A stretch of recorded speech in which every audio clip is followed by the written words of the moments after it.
The following may contain language which will be offensive to some people and inappropriate for children. Still here? Then pour your favorite beverage and let's get this fucking show started.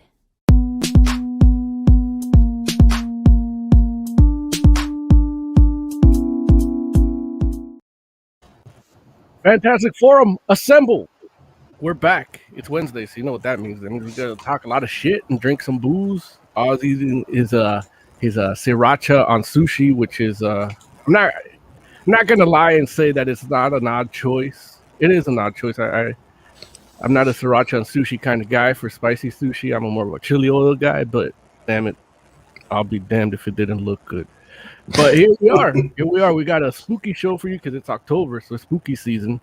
We're giving you a little review of Creepshow Season 3 and a little book called Something is Killing the Children. And as always, I got those guys here with me.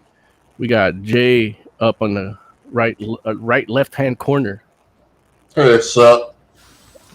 And then underneath us, but never beneath us, is Oz. I usually do the wasabi, but that'll get in my nose, and it's gonna be a horrible first few minutes of the show. Yeah, no, I love wasabi too, but it's definitely a you gotta moderate that. That's the one thing I do in life in moderation is wasabi. But yeah, I'm Moses Magnum. I'm holding the fort down today because Larry is a little busy. He'll be back later, which means that we can't get to tell him about a little movie called Lamb because I want to see him cringe about it. But Jay was just telling me about it, and it's look, you got to stay tuned and hit subscribe, like, and the bell to get a review of that because he's going to be doing a one shot of that someday, one of these days in the coming weeks. You know, as our rollout of Halloween themed content comes to fruition here on October. And in the meantime, you can join us in chat. You know, you can join us. You can call us in. We'll conference you in. All you gotta do is listen to the little lady tell you what to do.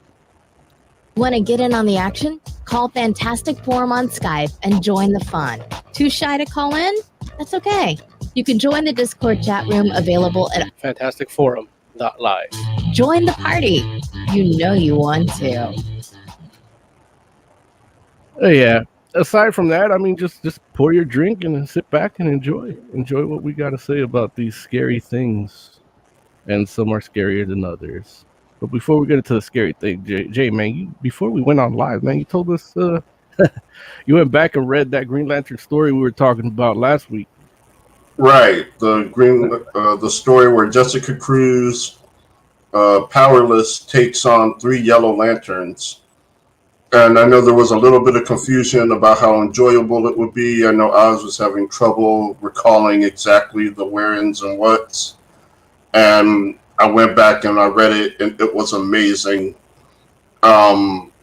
She's alone on the station, being boarded by 3 Yellow Lanterns.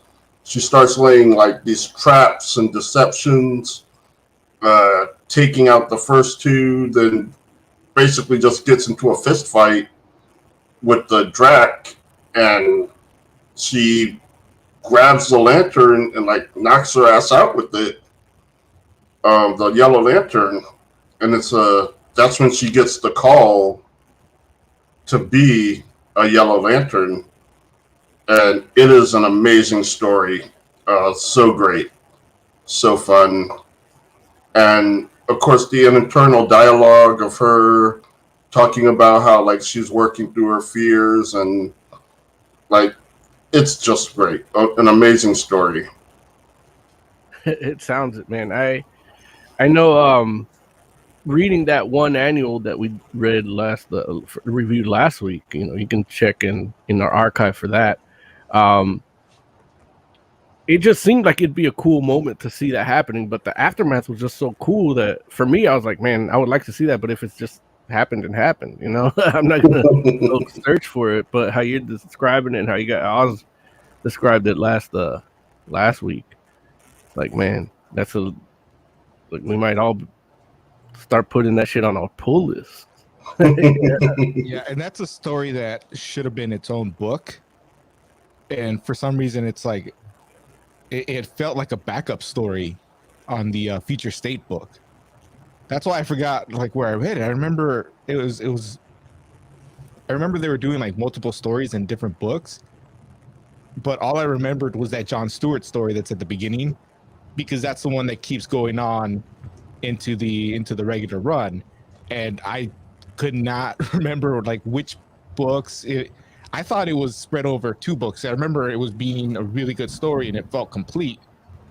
And yeah, it's like a backup story in one book. Which I honestly kind of like how the Green Lantern books are doing that. Like, instead of giving each, because right now there are about 4 different stories happening. I think like 4 or 5, and instead of each lantern getting their own book, they're kind of just like jam packed into like one book, which you're getting like 2 stories that like form this whole when you read all of them. And I kind of like it like that. Like I wouldn't say no to each lantern having their own story, their own book, but this one's much cheaper, and you get the experience.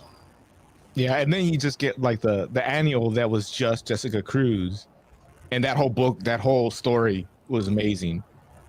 Right. Yeah, there's just too many goddamn lanterns and only one book.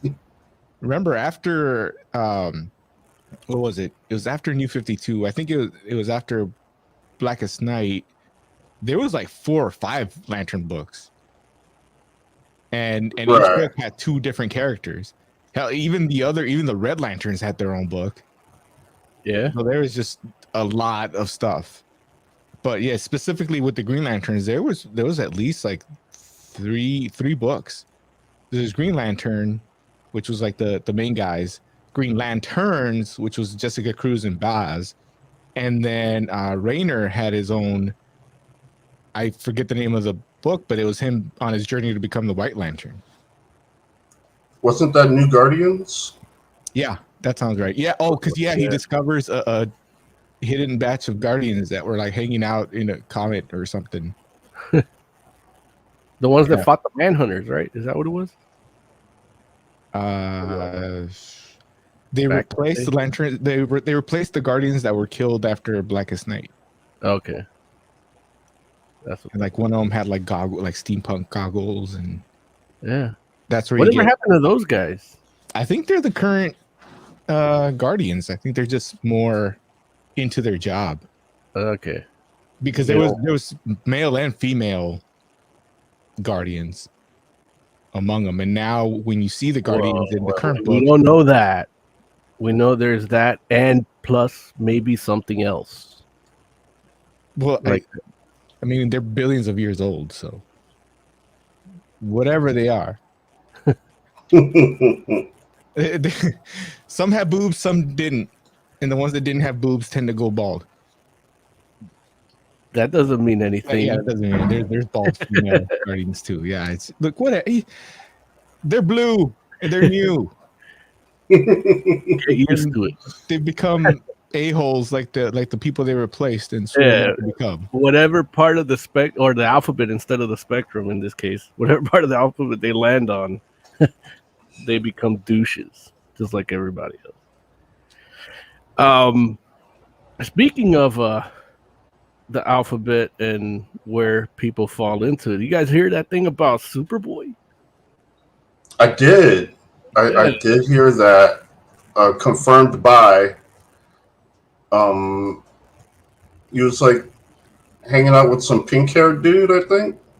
Yeah, or it was either like pink or neon red. And not Superboy, Superman. Oh, right. sorry, Yeah, Superman. Yeah, because it's John Kent.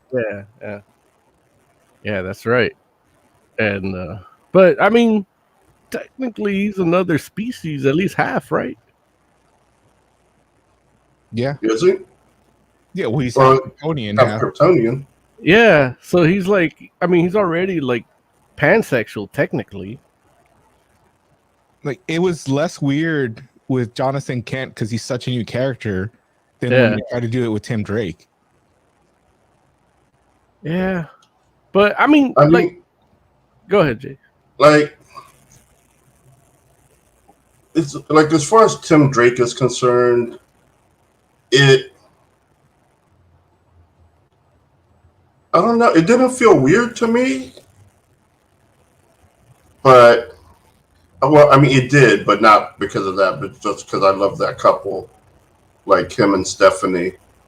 Yeah. But like, even though, like, I don't know, sometimes you just fall in love with a dude, right? Like, That's I the, guess- that's the title of this episode. Yeah, that's I'll tell you what why that Yeah. one was weird to me. It felt a little forced. It felt like it came out of nowhere. What I'd been seeing from Tim Drake was him starting to warm up to Stephanie again. I thought that was going to be they were going to be a thing again, where how Grayson has Barbara, they go back and forth. I thought that's what Stephanie was going to be with Tim. And especially when I found out that that book was going to be, when that series was being written, because I know a little bit about the author of that book, who has done interviews and talks about how much she loves the Stephanie Drake relationship. Like, it seemed like she wanted to do that, and then the book that she puts out is this, kind of like threw me off a little bit. Like, whoa, okay, what happened? Did now someone? who's writing it? I forget her name right now. Okay. I can look it up. I'll get you the name. But I know I'd seen interviews, because when I saw the name, I wasn't like sure who she was. So I went back and looked to see what she'd done, and what she, there was interviews, and she talked about that, how she likes that relationship, and she loved reading that. And I thought that's what she was going to do. Mm-hmm. So I don't know if it was her idea or someone else's, but it just felt out of nowhere. Now, Jonathan Kent, we don't really get a whole lot with him. He's what, just a couple years old, if that. Right. Maybe like 5 at the most, I think. Yeah. He came out of like one of the last crises. So, and even when he first came out, he was a little kid. Like, we are just now seeing him as well, I guess not necessarily an adult, but of maturity age where he can do things. Well, like he can commit a crime and ruin his whole life now, right? Yeah. So yeah, with him, and I know a lot of people that are mad about it. Oh, Superman's gay, blah blah blah. Like, it's a new character. He doesn't have an established history like some of the other ones that they do just swap over like that. So it's a lot easier to handle when it's so new. Okay, well, I mean, it's not like we've seen him, hanging around the ladies either. Right. He's been too busy just trying to be Superman because he's having a hard time. I'm just glad he didn't make a pass at Wayne when they were the Super Sons. Yeah. It would have been weird because they were like 12. Yeah, but that's usually like, I mean, hormones and shit, raging hormones of teenagers. Well, he's not a teenager yet, but you know what I mean. Sometimes that all those hormones in the milk and the chicken, the RBST in the milk, like, they develop quick. And plus, he's Kryptonian. He probably got his first boner for a dude at 8. Power of the sun, man. Yeah. My concern was more that it's like, well, he's part Kryptonian, so that's already like odd, even though he's humanoid. And then on top of that, it's like we don't know what Krypton is like when it comes to sexuality, really. I mean, I know there's dudes that do dudes in Krypton. I know there are, because like I seen the fashion in Krypton every time they flash back. Like that dude that made that the standard wardrobe for Kryptonians, like he sucked a cock. Or female ate a vagina. But usually I think that she built the ships. Yeah, and it's even tough to kind of gauge like what they would just naturally find. I'm trying to figure out a way to say this, because in Krypton society, it's arranged marriages, because they put people together to have the best child, but they don't have children naturally. That was what they. Yeah. So I guess at that point you don't even need, like, you just need 2 pairs of DNA, right? You don't need the they're all 2 babies. Yeah, you don't need the I mean, look, Superboy is a product of 2 dudes, right? Yeah. Right. Superman and Luthor. Yeah, and look, I've never seen a dude like obsessed over a female like Luther obsessed over Superman. You know, like his whole thing was like Moby Dick, and there's a reason why Moby Dick is called Moby Dick. Yeah, 'cause it's a guy in this battling his sexuality. Yeah, and it's a sperm whale. Yeah. But anywho, that's not what the show is about. Let's jump into what do you guys want to do first? You want to do the comics or the shows? I know Lawrence is running a little late, and I did want to hear his take on Creepshow. Okay. And I actually want to hear his take on the comic, but we could always revisit. I mean, it's a 2-hour show, tight 2, and you know, so we'll do our thing, and then yeah. Oh, real quick, Tiger Claw Chessa. So, what do you think of the Adam Warlock casting for Guardians of the Galaxy Volume 3? I'll be honest, I didn't hear about it. It was in our newsfeed on Facebook. I know you don't go on our Facebook. You don't go on Facebook, period, because it's a cesspool of bigotry, and I know you're against that. The cesspool part, not the bigotry part. But basically, it's the guy from We're the Millers, the like dorky kid, ugly. I don't want to call him ugly. That's fucked up. But the one that sang Waterfalls.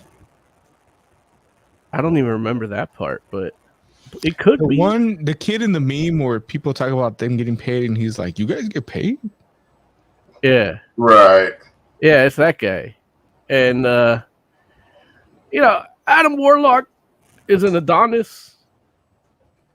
Like, if you're gonna fall in love with a dude, that's the dude to fall in love with. That guy don't look like Adam Warlock. You know what I mean? So it's an odd choice just for the look. From an acting perspective, that guy's a good actor. So he could act like he's good looking. Because I don't think even realistically, I don't think Adam Warlock's look come into play into story wise. You know what I mean?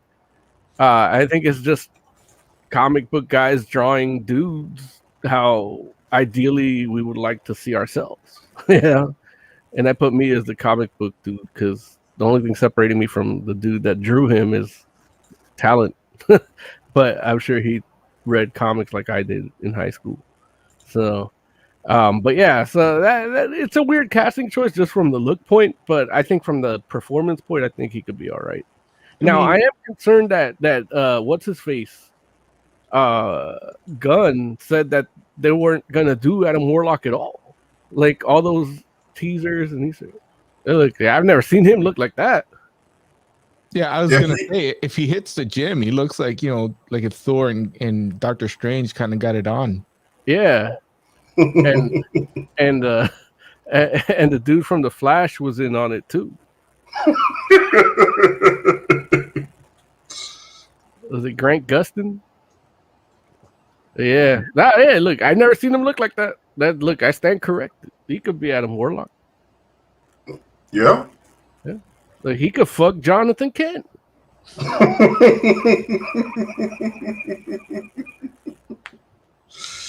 You know what? While you're bullshitting, he does kind of look like him. Yeah, he does. Put some neon hair on him. Yeah. No, you know, it wasn't. Look, the picture that was on the teaser headline for that news story didn't look like that. But I guess that's why they do that. Right. But yeah, so we'll jump into this comic review. Let me play this music. I still haven't made a video bumper for that. You didn't download that TV bumper at all, did you? I forgot. No, it's cool because it's still technically a work in progress, but I figured we could still use it and then add the parts we feel missing as we go. But, you know, it's all good. I forgot to remind you, too, because it's technically still a work in progress. But you guys stay tuned. You got to hit that subscribe, like, hit the bell, because you're going to have video transitions now moving forward once we, you know, finish them up. That's how we're selling them on it. Video transitions. Scary comic book Review. Scary. Like Review. well, not like that, but like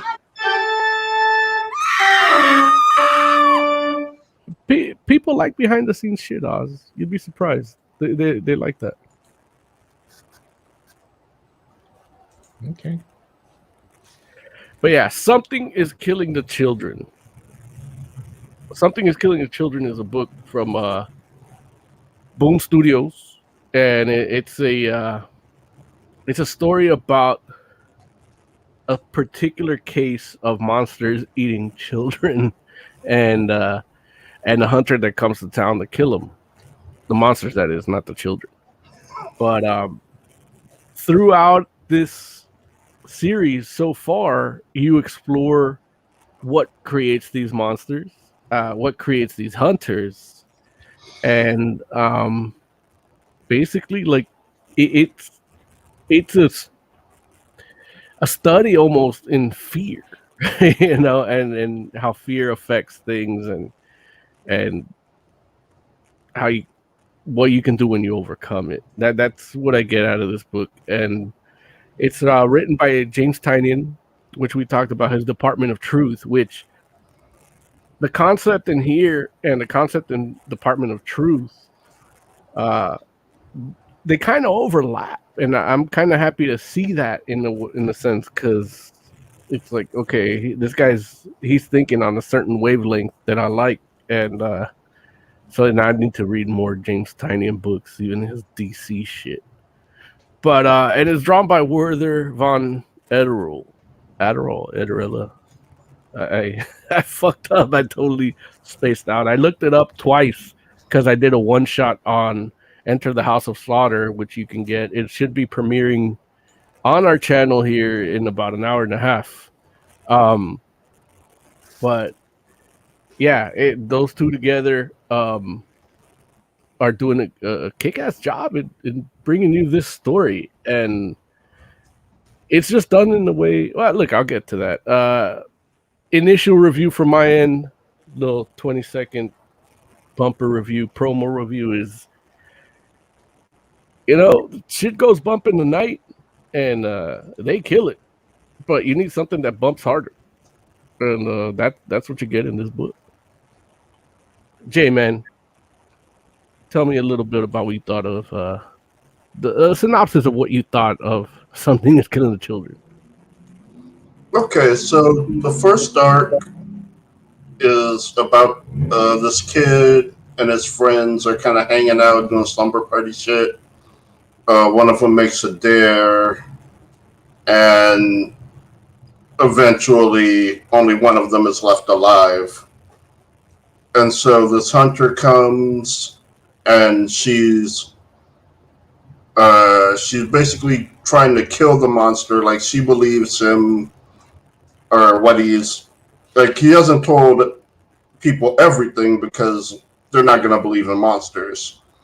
And so she comes and saying, yeah, like, adults don't believe in monsters. That's why they are safe.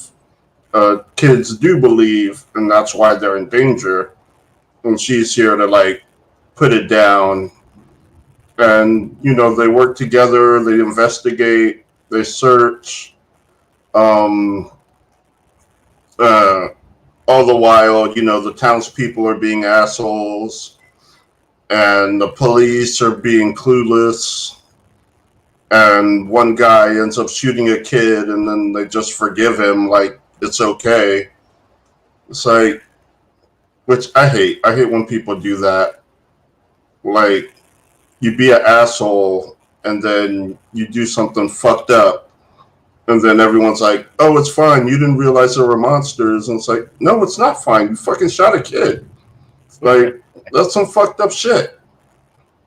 And so, basically, yeah, the hunter is out there, like, trying to make things right and trying to get the things that's killing the children.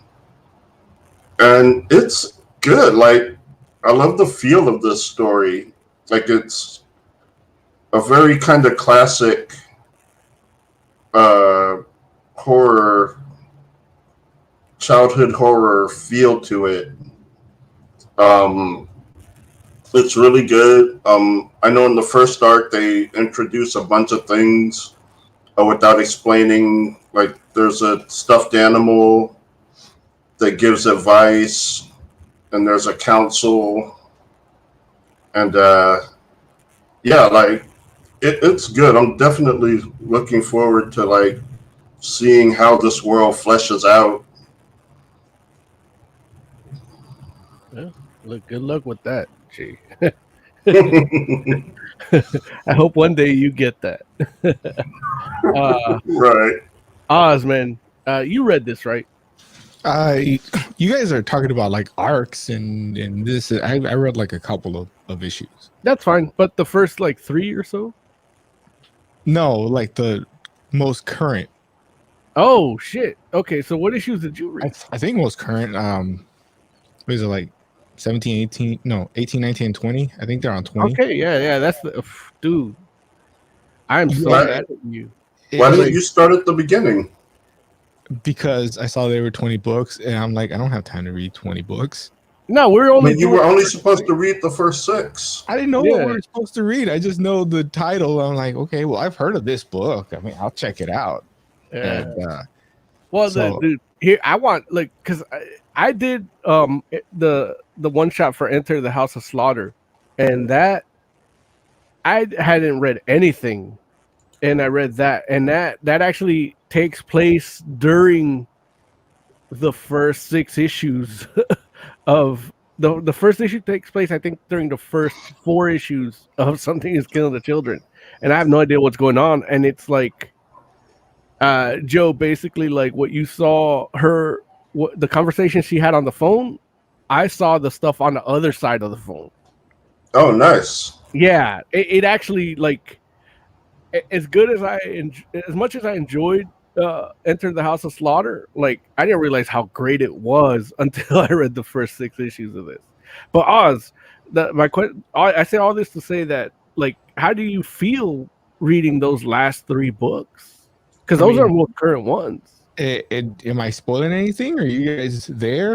Look, I don't think there's really anything to spoil. Because had you read from the beginning to the 20th, like you would know, like the story has progressed, but not by much. Like I think it's only been a total of like 4 or 5 days that have gone by in this big comic series. Okay. It was interesting. I thought I was gonna have, to Jay's point, why didn't I start at the beginning? I thought I wanted to see how well I could just jump in to this story and see what's going on. And the impression that I got from just, a couple issues at the end is it felt like Witcher kind of, but with kids. Like well, I guess the main character is an adult, right? Right. And they're training this little girl, and they sent her out and didn't expect her to come back. And now that she's back, she's earned the right to wear their brand, and she's getting tattooed. And they start talking about what she has to do next to get her mask, that crazy mask with the fangs on it, to be the venom mask, to become a full-fledged hunter. Yeah. So it was interesting. I jumped in at the point where they're making a new one. Okay. So so you didn't even see like what she went through. Like you didn't see. No, I saw the main character like already like, and then like getting drunk and talking about like messed up stuff that she has to deal with, and then like just being happy that this child survived what they put her through. And that's where I got so she was like on some journey where she probably had to kill something or survive something. Yeah. Wow, dude. So you didn't see what her actual trial then? You didn't see like what she had to that I didn't even know she was out. Dude, like, that is it's just this lady and this other kid talking about like messed up stuff that they had to do, including like killing kids. Yeah. Like, so here's the thing. So as far as the story goes, this kind of like, I'm glad I read from 1 to 20 because when Joe told me, we're reading this, I'm like, okay, I figure 6 issues. Okay, I can read that. I don't know if I might have time to, but once I read like one, I had already read Enter the House of Slaughter, so reading issue 1 already like hyped me. I'm like, fuck, I'm gonna read 2. It's a fast read. The books are a fast read. I know, like, some of the complaints online on like Reddit and shit has been that they're too short, and I don't think they're shorter than more comics. It's just the pacing. It moves fast while it's moving slow, and that I think that's what gives it that feel. And I know reading Enter the House of Slaughter, like that was one of my complaints where it's like it feels short. I don't know if that free comic book day issue was the full issue or not. It didn't feel like a full issue, but it did. So, and then now with reading the whole series so far, I can tell that's just how it goes. But yeah, I couldn't stop reading it. Like, I just read from yesterday afternoon to today afternoon. I read 20 issues. I found time even though I didn't have time. And yeah, it's just I was mad at that story arc that Oz is talking about. Like, when that story arc kicked in, I'm like, you're taking me from the real story. Like, you're giving me a whole arc of not killing the queen monster. Spoilers. But I guess it's a spoiler because it's not happening yet. Yeah, but it's a good ride. Like, it is a good ride. Joe, after reading issue 6, I couldn't tell if 5 or 6 was the end because I read the individual issues. But what I read up to 5, and I'm like, this isn't over. Like, I need to keep reading for sure, and that's how I got stuck where I'm at. But how did you feel just stopping at like issue 6? Well, I felt good. Like, it was a good start. Like, I felt primed for what the series was gonna be, and so like I definitely want to read more. Like I own all the issues, but yeah, like I felt there was a good primer. Like, there was a good start, a good direction, and I don't know if it's 5 or 6. But it's the first trade we were supposed to do, and I think that might only be 5 issues. Okay. I'll have to double check. But yeah, the first trade 1 through 5. That's your first arc, and yeah, it feels good. It feels complete. It feels like there's enough to like make me want to read more. Yeah, like honestly, just felt really good reading it. Real quick, just because I think you said I said I didn't see the trial, dude. I skipped an issue. Oh yeah. Because I literally went back like one issue to 19 and looked. I'm like, oh well there's 9 pages with no text. Yeah. It's all action. Yeah. It's bonkers just scrolling through it. This is definitely a story that where I screwed up by starting at the most current, and yeah, you should start at the beginning because it makes you want to go back and see what's happening. So the best way I can explain the structure of this comic series as a whole is right now where you're at your your issues 16 through, I want to say 16 through 20. 20 is the one that came out last month. Okay, so when you're at that part, you're really just at the issue 6 of a normal comic book series. Like, the first arc is finished. But the thing is, it gets into that without the first arc really being finished. Like, she's technically still working the same case, only now we're just looking at her background. Now we're seeing her flashback, all the little stuff they would pepper in other panels in other books and make the comic books longer.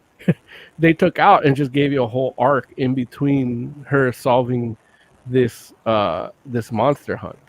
And as far as recommending this book, I recommended it to my sister-in-law Liz, because I'm like, once I got to issue 20, I'm like, man, she's gonna love this. And I just said, hey, think supernatural mixed with what the fuck did I say? I got it in text right here. It's supernatural mixed with Deadly Class and Stranger Things. And that's like the elevator pitch I told her. I'm like, you're gonna fucking love this. So she's not a digital reader. I sent her the link to like get it or get the free issues on Comixology, but she's like, she's not gonna read it till I hand her a physical copy. So, but I'm like, you gotta read, at least just read a few issues digitally, and then when we get to Comic-Con this fall, or we're already in fall, in November, buy the fucking trade paperback back straight from the dudes that made it if they're there. But yeah, it's like, it's probably my favorite comic I've read this year, easily.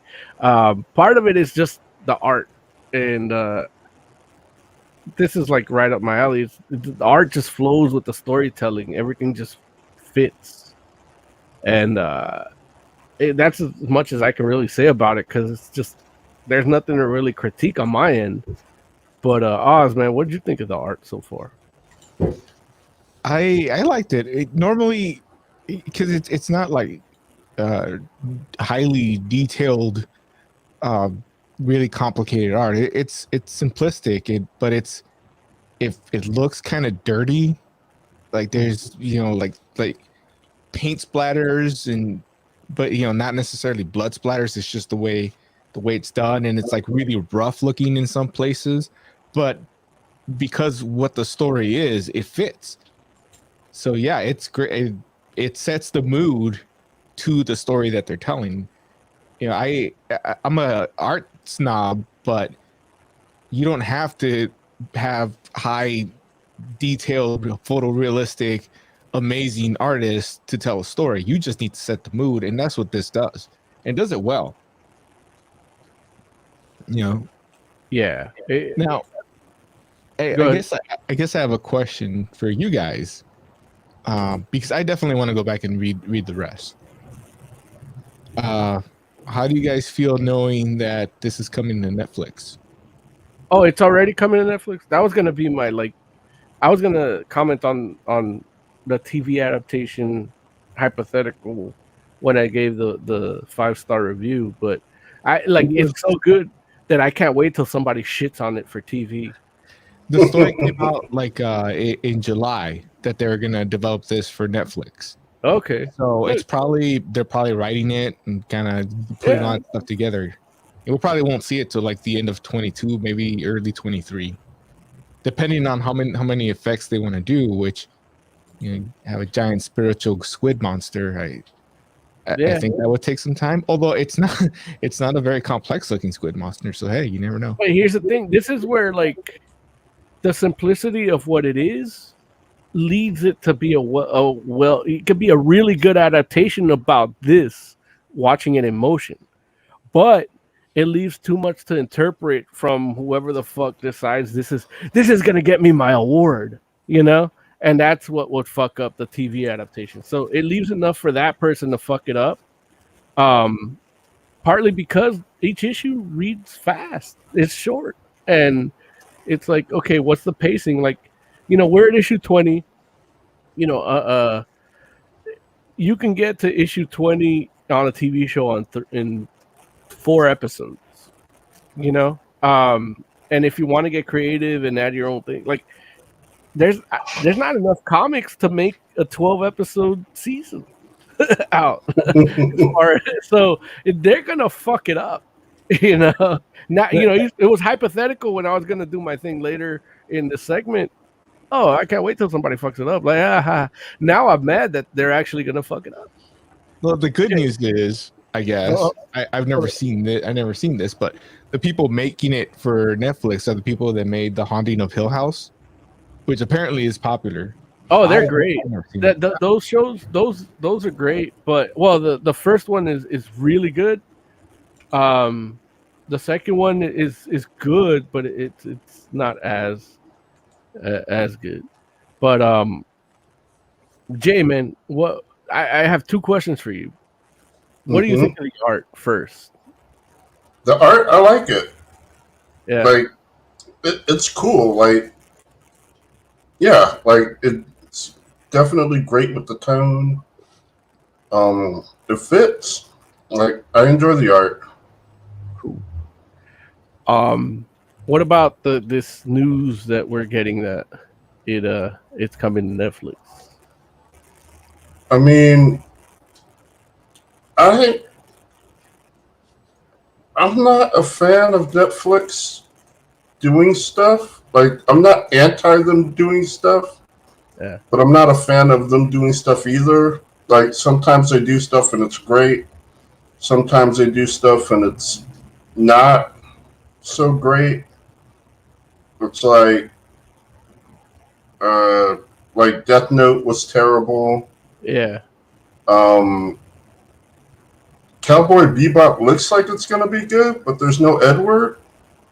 yeah. Um, so it's yeah, with them it's hard to predict if it's going to be good or bad. Like, my natural assumption is to assume bad, but every once in a while they do good stuff. Sir John in chat says, "Hey, the FF's up, big Doctor Doom fan."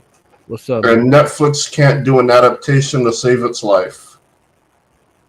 Yeah, Well, here's the thing. I hear, and I cannot confirm this because I have not watched it or the source material, but Hilda is supposed to be amazing and like a great adaptation of the comic or comic strips that is based off of. It's supposed to be amazing. And I feel like there's like two more things that I can't recall at the moment that actually turned out really good. Say again? Isn't Squid Game on Netflix? Yeah, but that's not an adaptation. That's like original. Well, original. yeah. Netflix original. Well, no, not like that, but you know, there's a lot of stuff going around about like how it is kind of just a lot like Shiki, a manga anime that's almost shot for shot the exact same thing. Is that the one where their heads turn confetti? No, Okay, that's the one where they're basically playing kids games and betting on their outcome. And but when they die, like what happens? It's not blood, right? Or I don't think they die. I think they just making bets. Is what it sounded like. I believe that is the case. It's like a G-rated Squid Game. yeah, Sir John says Netflix is good for reboots and sequels. They're good taking an IP and making an original, adapting a story. No. Daredevil was good because it was original. If they tried to do a specific comic, they would have flopped hard. Castlevania that's what Netflix needs to do. Sir John, you're a little yes and no with Daredevil. Daredevil was good because it was a certain group of people making it, and that's part of the problem. Netflix calls it a Netflix original just because they put it out. They pay to put it out. They buy the rights to put it out, but the people making it are the ones that really fucks it up. Because when you think about Daredevil as an adaptation, it's not that great. You know, if you're going to compare it to a comic, right? Punisher is good, but when you look at Defenders, like, or even Alias, like you try to compare Alias to a comic, like it's technically original by Sir John's standards, but it's not a good adaptation. You know, it's not a good adaptation of that Purple Man story. You know, Netflix has a habit of putting Netflix original branding on right, anything that shows up on their channel. right, Don't and forget, that Titans internationally was branded Netflix original. exactly, and that's kind of like my point, where it's like just because it says Netflix original doesn't mean Netflix really has nothing to do with it. They hire a production company to do it, and they hire writers to do it. So it's really who's doing it. When you talk about a Haunting of Hill House team doing something is killing the children adaptation, like on paper, I'm in. If I'm putting money into it, I'm in. Like that shit, I might not even enjoy it, but that shit's gonna be good. Yeah, Castlevania was awesome though. right. And again, that's the what Adi Shankar, Ari Shankar, like that's his doing, not Netflix's doing. You know what I mean? Well, no, Warren Ellis wrote it. Right, but Adi, the Shankar dude, I forget his first name, but he's the one that put that team together, the animators, the writer, like to do that. Like Netflix had no say in who's doing it. They just hired. The only say they had was having Ari Shankar do it. You know what I mean? And that's how Netflix works. So you can't even like really say like they're not good at adaptations. No, they're good at buying the rights, and then the people that they hire aren't good at doing it. But at that point, they have the rights; they have to put it out. Sir John asks, how come we don't see any comedy comics being adapted? That's how the medium started. I can say a lot of them, or at least a few of the ones I've seen, they do get adapted, but then they get changed so that they're not funny anymore. Like Riverdale is an adaptation of the Archie comics, which are really funny. Well, really, really funny. Like, no, well, they're funny to you and me. We've had this conversation on Fantastic Forum before. right.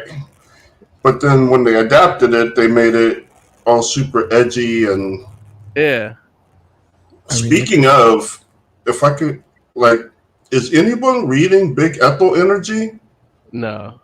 Which is like a spinoff of Riverdale. Yeah. A comic, yeah. but focusing on Big Ethel. Yeah, no, I'm not reading that.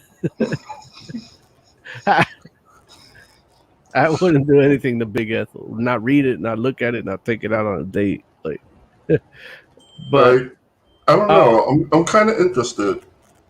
I don't know, something about the title. As far as comedy comics getting adapted, like they're not comedy being written in a comic form doesn't translate to comedy being written on a TV or a film medium. Now, it's not saying that the situations that lead to comedic effect aren't valid and wouldn't be funny. It's just the flow is different.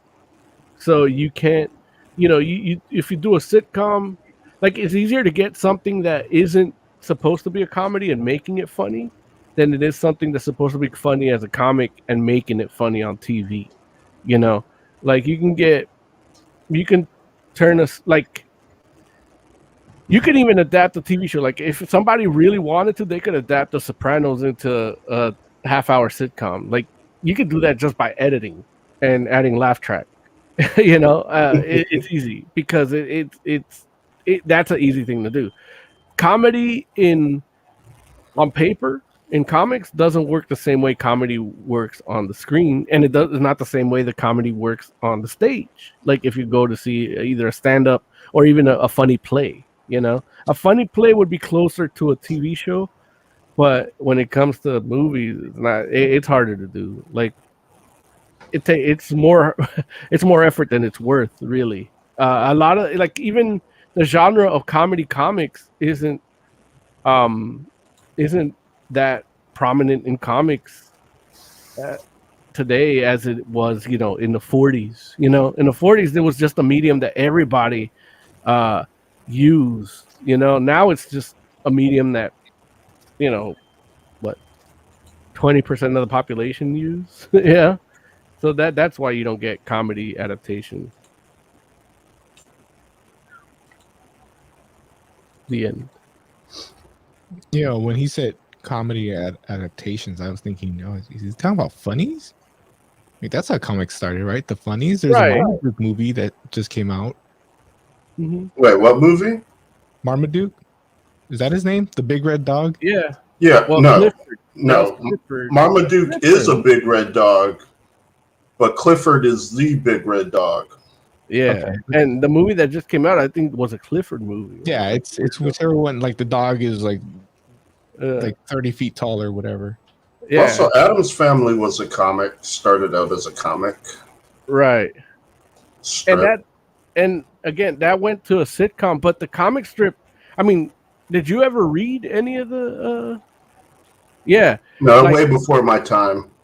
Those were like New Yorker comics, so they're literally like just the punchline, and you have to figure out what the setup is. Like, you have to think of what the setup is to be funny. If you just read the punchline, like, it's not funny. Now, granted, to make that successful takes skill in a New Yorker magazine, but the show wasn't like the strip. Like that sitcom, that wasn't like the comics. And I read the comics. I bought the little the original comics back when I was a kid, and it was literally like, you remember the old Calvin and Hobbes books where they just put the strip?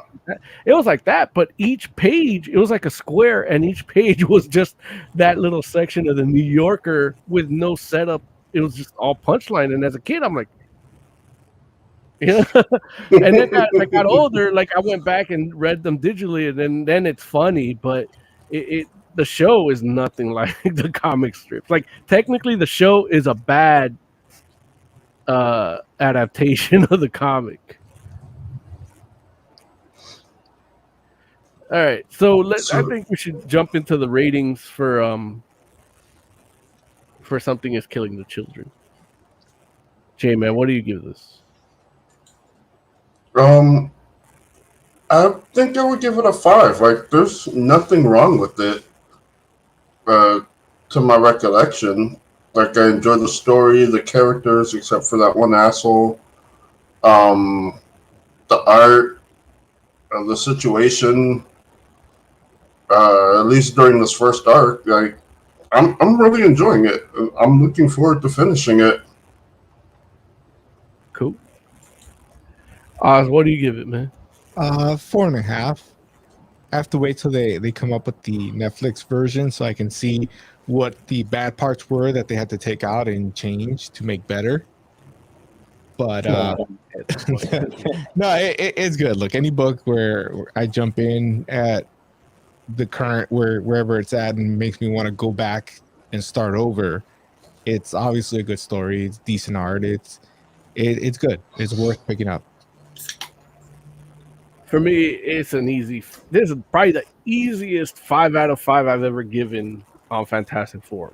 Like, this is it. Like, I'm not even a Tinian fan, or Tynian fan like that. I just found out that his name is Tynian because I subscribe to Scott Snyder on Substack, and he mentioned his name in one of the audio newsletters he does. I'm like, Tynian? That's what it is? All right. And like, I've liked his creator-owned books a lot, and this one's no exception. But this one, I really, really enjoyed. I couldn't put it down. I read 20 issues, and you should too. It's 5 out of 5. Sir John in chat says Japan is adapting a lot of comedy manga. I saw Prison School and it was good. Or Monogatari as well. I didn't watch Prison School, but Monogatari is pretty good. So that's more action comedy. Well, for like straight comedy, you would go to like Chio School Road or I swear that's the only one on the top of my head. You got to also look how Japan does things. The way their society, their culture reads manga is not how Americans read manga. So I read comics rather, but so in Japan there's a manga of any genre because it's just a medium to express your art form and your story that people are gonna read. Like it's a viable medium. Where here, it's like, we're on the second week of Penguin like giving you shitty Marvel comics. That are all ripped up. It happened 2 weeks in a row, and nobody gives a shit because nobody's buying comics like they're buying manga in Japan. Disney. You think Disney would allow that shit to happen if people were if they were making their money off their comics? Sorry, I spit a little because I got real fucking upset. I got drool all over my goatee and shit because it's really like it's a Disney product, man. The fuck. But that's neither here nor there. I don't want to delay the conversation till the next topic. But yeah, Japan can adapt all it wants because it has a wellspring of creative ideas in their comic book or manga stuff. Here we have them, and half the time you're not even reading them. That's how we talk about them here on Fantastic Four. Real quick, that reminds me, there was a short time back in I think the mid 90s when a lot of comic strips, comedy ones, were getting animated adaptations, but I know a lot of them ended up like really feeling different from the source material, like Baby Blues. Dilbert. Right, Dilbert. Yeah. Which Dilbert was pretty good. Baby Blues just felt like a barely related sitcom. Yeah. Garfield was good. I love me some Garfield. At least Garfield was great. The cartoon was great. The movie. Yeah. Oh yeah, no. We're talking about the cartoon in the 90s. Yeah, that was like in the 80s. Like late 80s. I love Bill Murray, but that's not that's not it. Yeah. And look, I love everybody in that first Garfield movie. Like I watch it on mute because I just love everybody. Which does nothing for Bill Murray, but yeah, no, that was. And then what was the other one? They did Smurfs. The Oblongs. The Oblongs was a strip, right? That I'm not 100% sure. No, I don't think it was. That was a comic, and then it became a cartoon. Menace. I don't think so. I think it just went straight to being a cartoon. Really? Heathcliff. Yeah, no, Heathcliff. Yeah. Yeah. Yeah, those are like 80s. Yeah. But those are great. Like Heathcliff was great. Yeah, Sir John says Garfield was boss. The comics were better than I thought. Dude, I don't know if they still do this, but back in the day, in the before times when I was in elementary school, we would get this like I wish you could do a Clint Eastwood impression. That would be awesome. I can't squint my eyes deep enough. I mean, just pretend you smelled shit. If I try to do Clint Eastwood, I end up doing French Stewart. It's weird. We used to get these order catalogs. They were like flimsy, like newspaper style, and we could order books in elementary school, and they had like a Garfield books, and I didn't even know Garfield was a newspaper funnies. I just knew that there was a cartoon, and then there was these books, and it's a long book, and each page is just the 3-panel strips, and then I guess some of them that went on for several issues were like 2 or 3 pages, Yeah. and dude, that was my first book collection. And I wasn't even buying comic books at this point. That's just my first books that I had a stack of because I loved it so much. Yeah, and that's how I was with Calvin and Hobbes too. Like that was the one I got, but they were bigger. Like I remember the Garfield were like 3x7, Yeah, and then the Calvin and Hobbes were like big. Like Yeah, they were giant.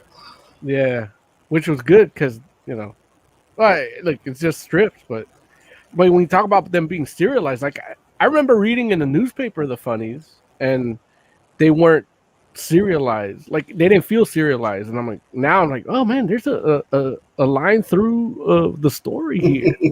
And Calvin and Hobbes, I'm like, man, I miss shit. I missed out on shit not getting the newspaper. yeah. I know Spider-Man was serialized. Yeah. And that's the crazy thing. Like we talk mess about, man, I gotta wait a month for the next issue. Dudes used to get like 3 panels and you gotta wait a week for the next 3. Yeah. And that it wasn't just Spider-Man. That's just off the top of my head, but I know there's a few others. Yeah. Well, Spider-Man was a daily. Yeah, it was a daily. Yeah, But you would get 3 panels a day. Right. And it felt weird because that's not actually enough to consume Spider-Man. It was just reprints of the issue. Like, so if you didn't read comics and you read the newspaper, you would read an issue, but it would take you roughly, I mean, you got what is it, like a 24-page comic, 9 panels per page on average. Shit, I'm already lost. Where's my calculator sound effect? But, you would get one a day. It would take you probably about 40 days to read a comic, And, 27 days to read a full comic. Yeah, I just did the math quick in my head. But they had no kind of flow, no kind of like punchline. I mean, you don't know where the comic started. You don't know where the page or started. Like, where's this panel go in relation? Like, how far back? How many days back do I need to go to find out who this person is? Right. Yeah. Sir John asks, I heard TMNT started very dark Daredevil style. When did they become funny? With the cartoon. Yeah, the cartoon to sell toys. They became funny for that because at the time that's what cartoons were. Because that was like right around when we were getting away from action cartoons, right? And the mainly funny was the focus, and so they went funny for that, for the cartoon. But I love, like, if you go back and read the first, like, the graphic novels for Teenage Mutant Ninja Turtles, like, those are so amazing. They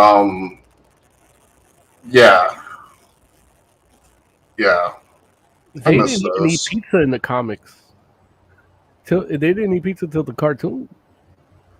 I believe they are.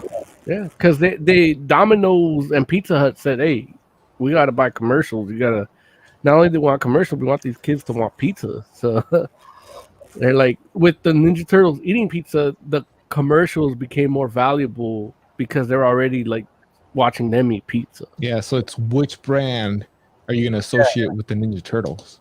Exactly. Yeah, it's mind fuck.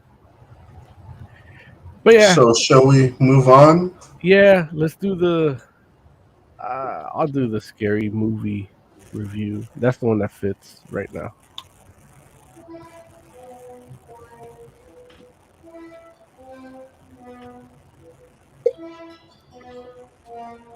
Oh, that's the long one.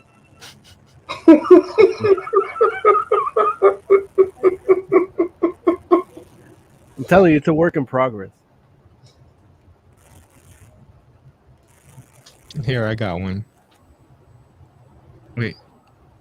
I just realized I don't actually know what this is. It just says scary. It's probably the comic review team. That works. That's it. All right, that's it. All right. Creepshow.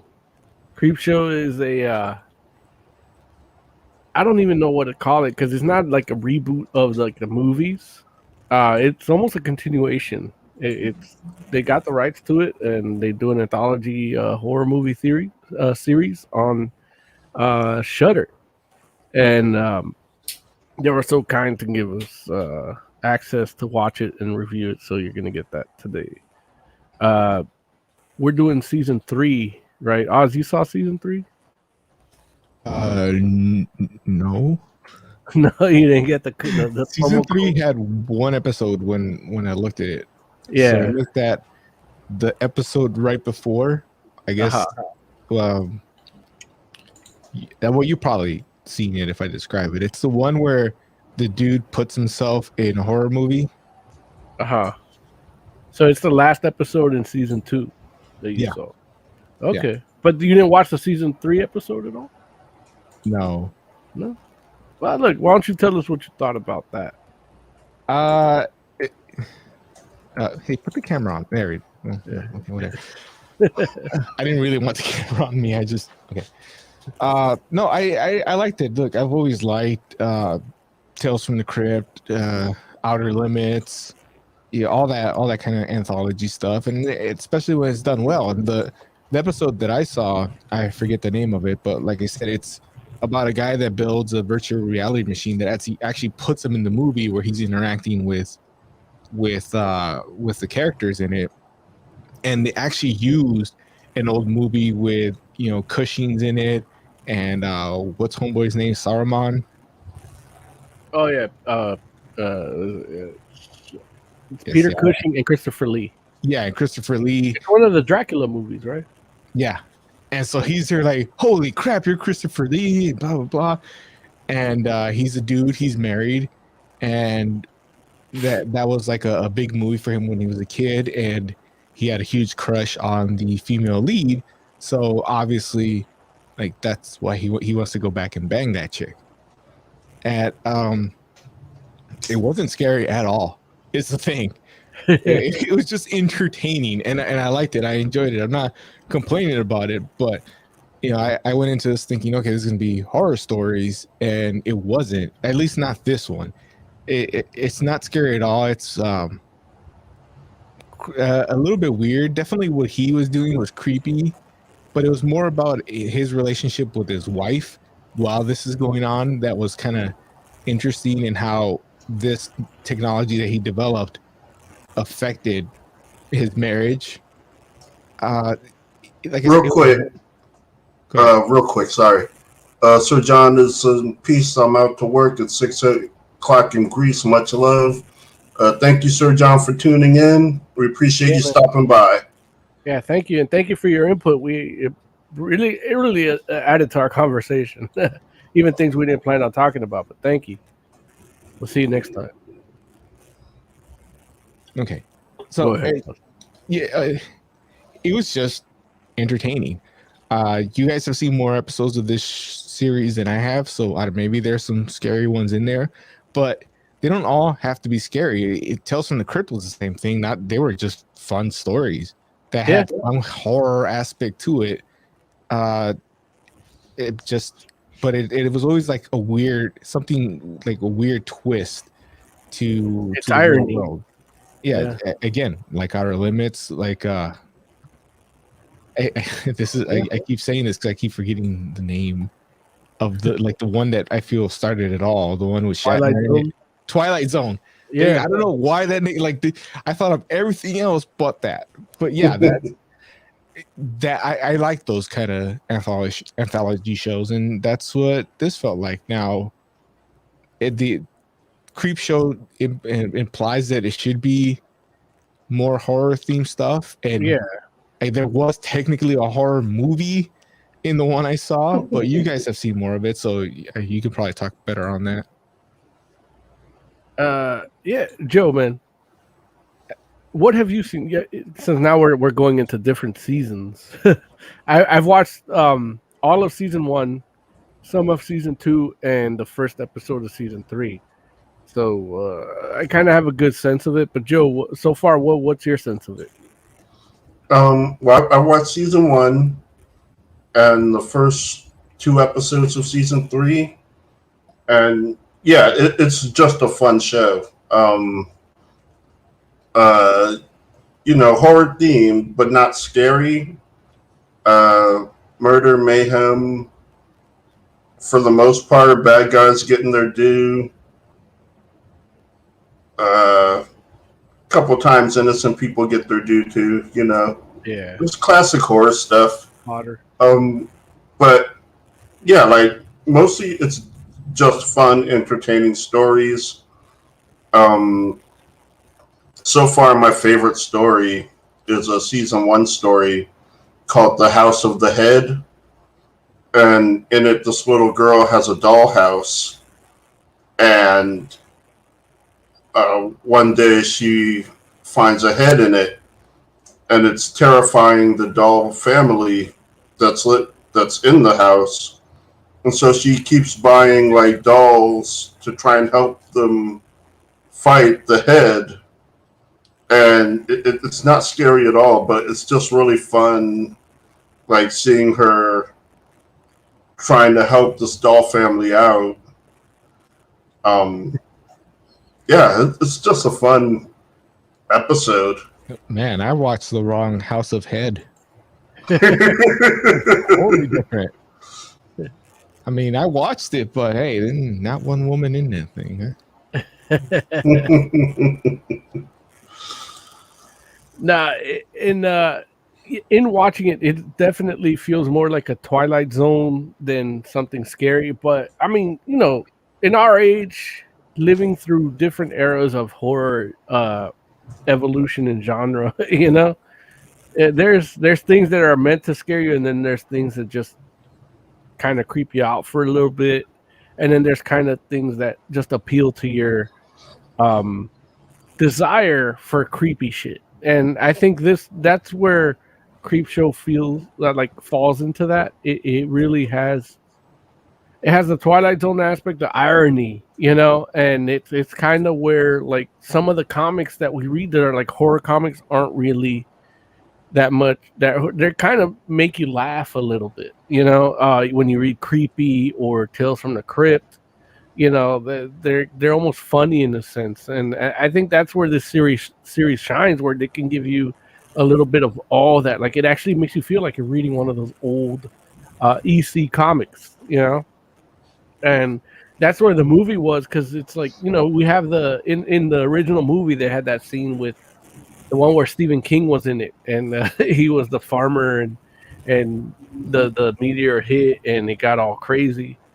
And that was actually kind of funny, and it was an adaptation of The Color Out of Space from H.P. Lovecraft.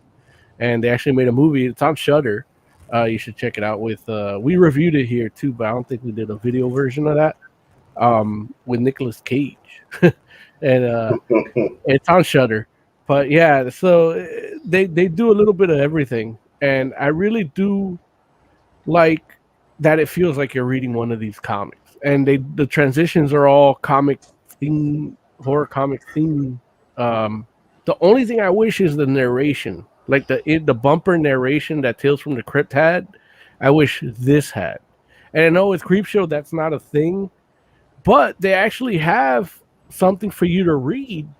But I'm a dummy. I don't read that fast, so I need somebody to talk over that. If it's not the dude with the skeleton face, like had it be somebody else, like or at least like stop it for like a minute. But I know that's not gonna happen. But that's what I need. That's what like my reading comprehension and reading ability needs. Right.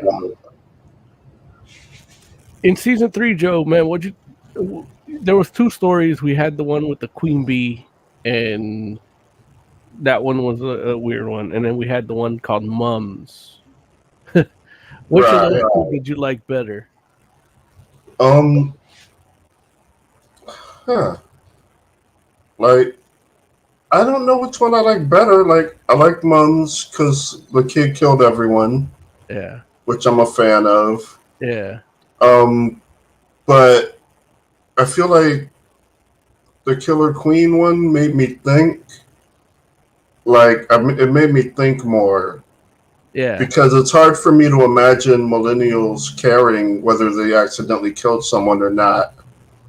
And so I'm like, but they like that feels a little unrealistic. And then it got me thinking how it feels like every generation is more like uh has a harder time empathizing Yeah. than the next. And so, whenever I get to think random shit like that, it's never fun, but it's always entertaining. Yeah. So they're both okay. Like, um, I'm kind like I feel like the one with the familiar, Uh-huh. like that might be my second favorite of season 3 so far.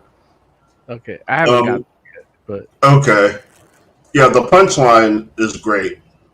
Like, yeah. what's it about? Like, give me the setup.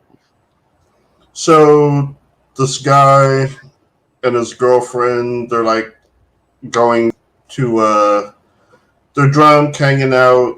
They end up going to this fortune teller, palm reader's tent, and the fortune teller, gives the guy a note saying something bad followed you in. And see, once he has the note, he starts seeing this demon everywhere, like following him. And his girlfriend is like, "No, you're crazy." And he goes back to the guy and finds out it's a familiar, and he needs to like trap it and drown it, or else it's going to follow him forever. And so, yeah, basically, it's him dealing with that familiar, trying to get it off his back. Okay. There's a joke to that. No, but it's Yeah, like I don't want to spoil it for much. Like, yeah, you can spoil it. I'm good. Larry's not here, and he can't stop us. Nia's mom is okay, laughing though. No, so basically, uh, the girl doesn't believe him because why would she? Like it's crazy. He's talking crazy talk. So the fortune teller tells the dude how to set a trap for it, and he does that. He sets a trap, and he gets it, and he drowns it. But it turns out he accidentally drowned his girlfriend instead. And so the familiar like brings the drowned corpse like back to the apartment, and she like walks over to the guy and says like, "I believe you now," which is hilarious because of course she does. Like, she's dead. I still want to see it. yeah, that's a lot of that's why it's okay to spoil these, because the execution, especially watching from season 1 and jumping to 3 and then watching 2, like the budget in this went up from season 1 to 2, and it went up from 1 to 3.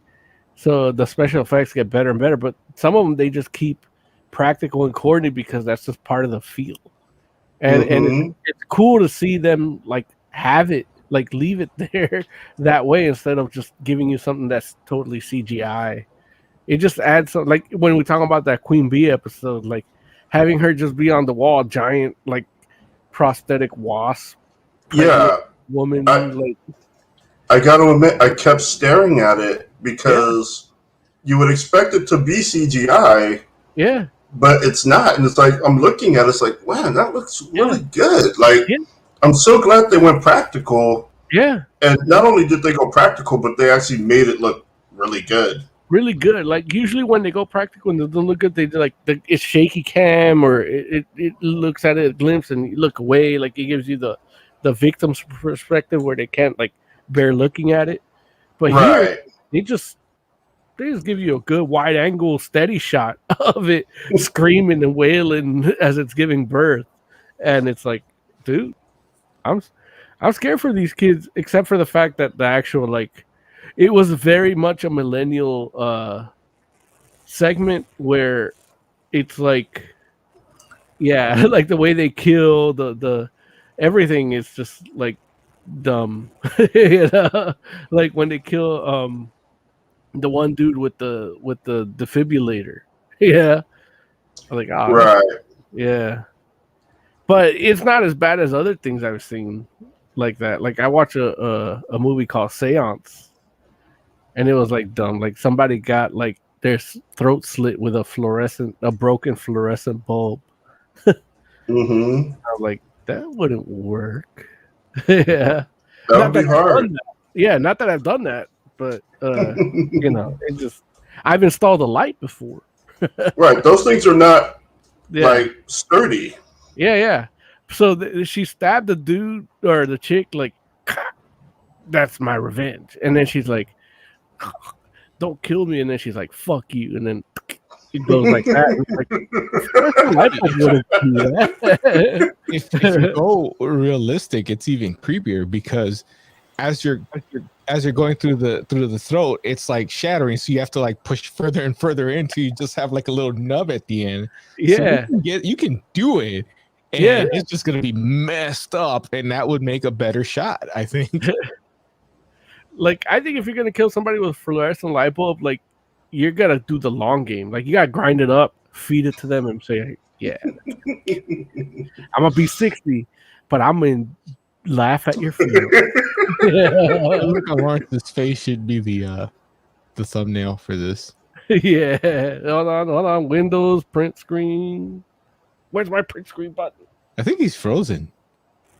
Yeah, he's frozen. It's a perfect way to freeze because considering what we were discussing when he jumped in.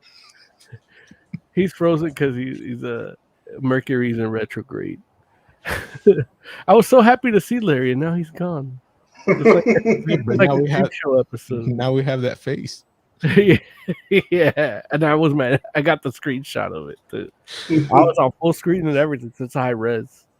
But yeah, it like as dumb as it was. Well, look, I'll give them a plug too, since they were so kind to give us a password for all of us to use for Shudder.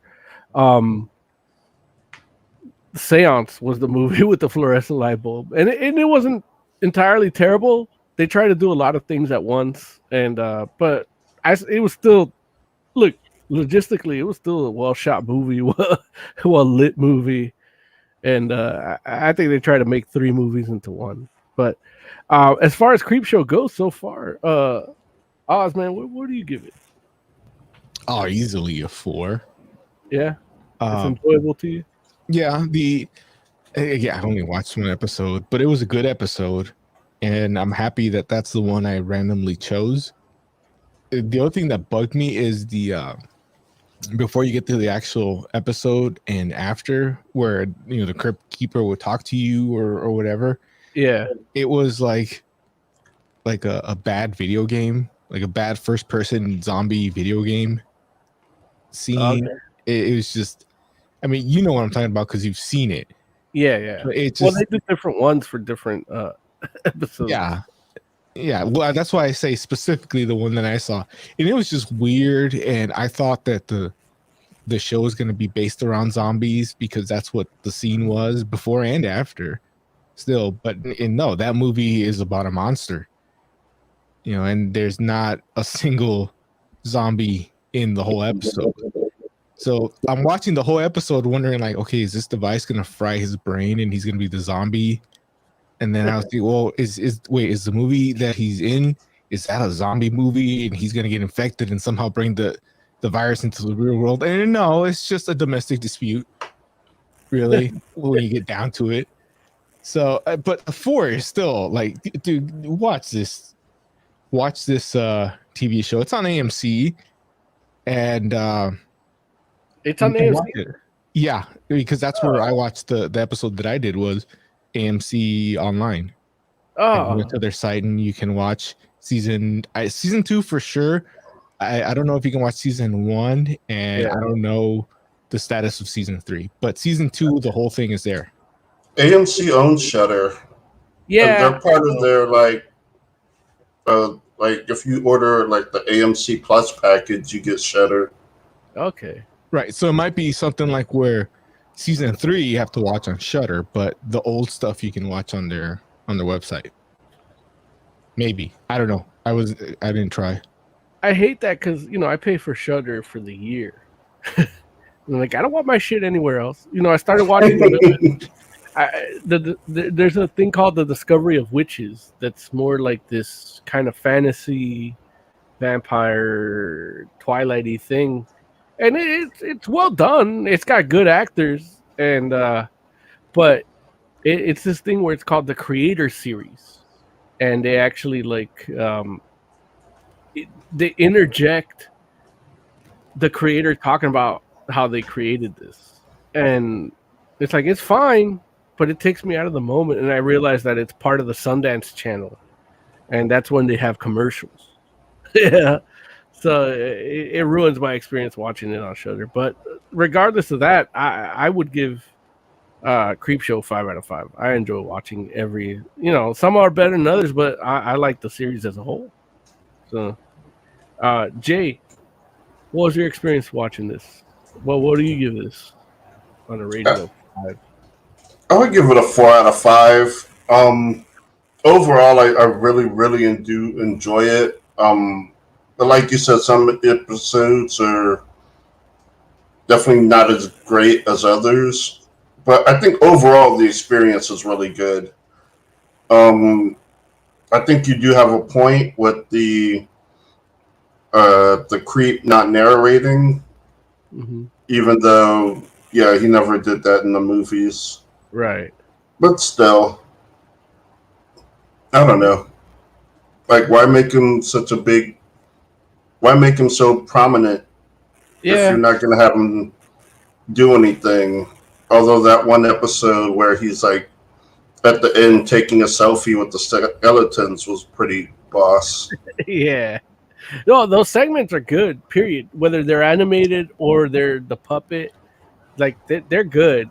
I like them, but it's just there's a narration part of what he would be saying. And if they didn't show me that narration part and I wasn't so stupid at reading, then I'd be fine. But I have enough intelligence to know that I'm stupid at reading, that I couldn't read that caption and he should be saying that thing. And nobody says it, and I feel like I'm missing something. Yeah. Right. Speaking of being smart enough to not say anything when you should be saying something, Mary Young. Hello. We're going to have to start the show over because you're here. We got through everything all quick and a tight 128. Really? Yeah. Damn. Am I what makes us late? It's me. I mean, we still have at a 2, let's see, at a tight 2, and we're at 128. That puts us at we got 75 minutes left. Hilarity. Hilarity. I rate Creepshow 2 out of 5 because it scares me. Really? What did you see? That's how I know he didn't watch it. Yeah. No, dude. No, he watched it. I watched what Joe told me to watch, and then I started watching. Did that scare you? It's creepy as hell. I didn't even know I was afraid of dollhouses. I didn't know that. I was like, what is this weird shit? I was like, oh my God. Why is Joe doing this? I didn't know. I don't like weird, creepy kids. And even though Home Chick is like the thing that's supposed, it's happening to her, she was still creepy too because she's way too into those little doll people. You know what I'm saying? She treats them all like they're real. And she's like, I'm trying to help them. And it's like, my chick, take them out the house. Take them out the house. What are you doing? What are you doing? You don't want to help these people.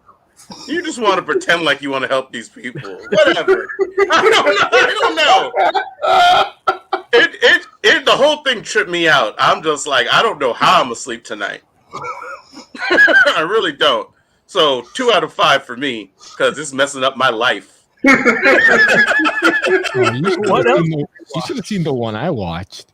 Nah, I don't need to see any more of them. I'm like, dude, it's weird. It's like, mean, here's the thing. The thing I don't like about it is that like when you said, Jay, when you say, oh, that scared you, it's like I understand why you say that. Like, because I was watching this thing too, like, oh, this isn't gonna be that bad.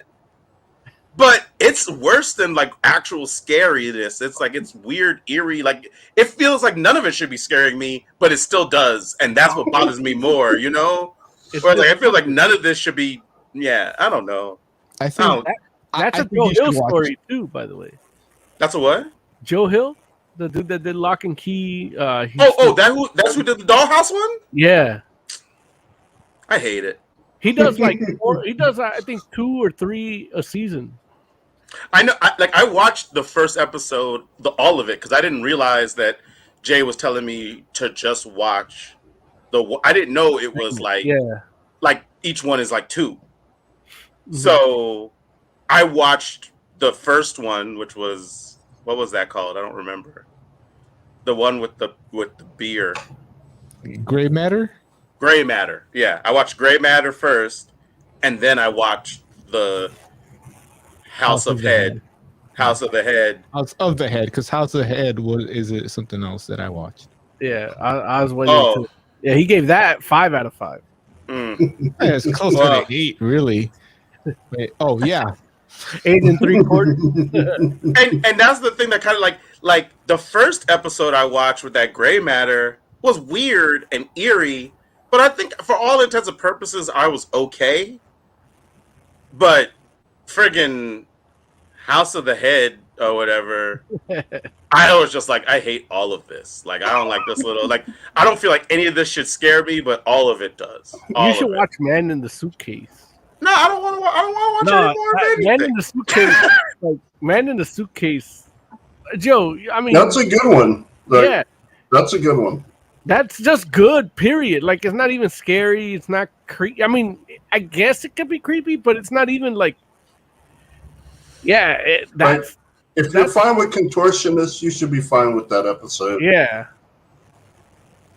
Here's although there's a pain aspect, which I know Lawrence isn't into pain. Here's nothing about the one that I watched.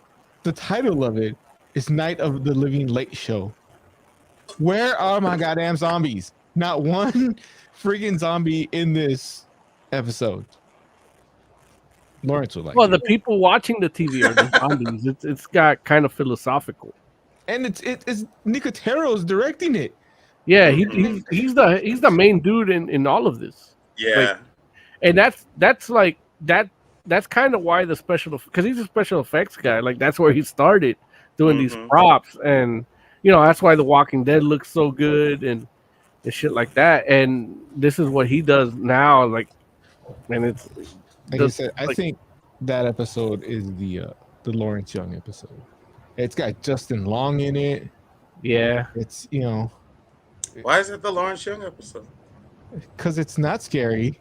It's really more about the relationship between a man and his wife. And it's like a Twilight Zone. Oh, then yeah. I get down with Twilight Zone. Like there's a horror movie in it. But the main character puts himself in an old horror movie, and he's like, "Hey, you're Cushing," and like, the movie's going on. So yeah, I think that's what's Cushing? The actor, Peter Cushing. Oh, I thought you were using a verb. I was like, "You're Cushing." You're Cushing. I was like, "Oh, dang! Well, look, you might want to get that checked out if you're Cushing." He puts himself in an old movie, and Christopher Lee starts talking, and he's just there like, "Oh man, this is." Oh. I'm so mad because I have a picture of Christopher Lee from that movie, The Blood of Dracula, and I can't like grab it and not look awkward. Dude, I'm shocked at how much Peter Cushing has not changed. Like the only thing that's changed is the color of his hair. Right. He's the same dude from A New Hope in everything. Yeah, he's. I don't even know when that movie was made. I'm assuming it was the 70s. Yeah, that's the Hammer horror, like that's 70s, and they might have done that because they got the rights to the Hammer horror collection. Shudder did, so they probably got the rights to use that movie for Creepshow, being a Shudder exclusive. It's really well done how Justin Long is interacting with characters in this movie that was shot 30 years ago, 40 years ago, however, whatever. It's a great episode, Lawrence. I think you should really watch this. What's it called? It's Night of the Living Late Show. Okay. Yeah, I might check it out because, yeah, I mean, honestly, like I get the reason why I'm giving it a 2 as opposed to a 1 is because I like how Creepshow leans into the comic book aesthetic, or at least ones I saw. Well, but you're giving it a 2 because you're biased against horror, right? Like it's not because of technically it's bad. It does not because it's bad at all. It's too good. That's why it gets a 2. Yeah, it's too good at its like job. A Bizarro review. I'm just like, dude, like stop this. Like, why? I'm like, I'll never look at dollhouses the same again. That was the thing when you guys presented it as something to watch for this week's show. I thought, oh, okay, they're messing with Lawrence because it's horror, and then I watched the episode. I'm like, that wasn't horror at all. The episode I saw was horror. Well, yeah. Well, what other episode did you watch though? I watched the beginning of the first episode 3. Okay, so you didn't finish the first segment? I finished. Oh, wait, was the first with the kids and the mom and the plants. Yes, you finished that one, but no, I didn't finish it. Okay, no, I didn't finish because that's the first one, isn't it? Yeah. No, I didn't finish it. I started watching it and then, life. You got scared. But, no, I didn't get scared. I ran out of time. Yeah. But yeah. It's too much for me, man. I don't know how you all do all this horror stuff all the time and like want to watch it year round. Like Jesus. Yeah, I mean, look, I went to we brought up Haunting of Hill House. I went to the Universal Studios Halloween Horror Nights 2 weeks ago, and we went to. They had a Haunting of Hill House maze, and that shit was amazing. No, when you say amazing, you mean like it was like it wasn't scary? Yeah, well, when I reviewed Haunting of Hill House here back in the day, part of what made it so creepy was like it's a haunted house, and there's ghosts in there that you don't know why they're there, but like they'll be frying up some eggs, and you just see them off to the side, and they're just looking like in the shadows, you know. And so it just creates that eeriness of the show. The show itself is great.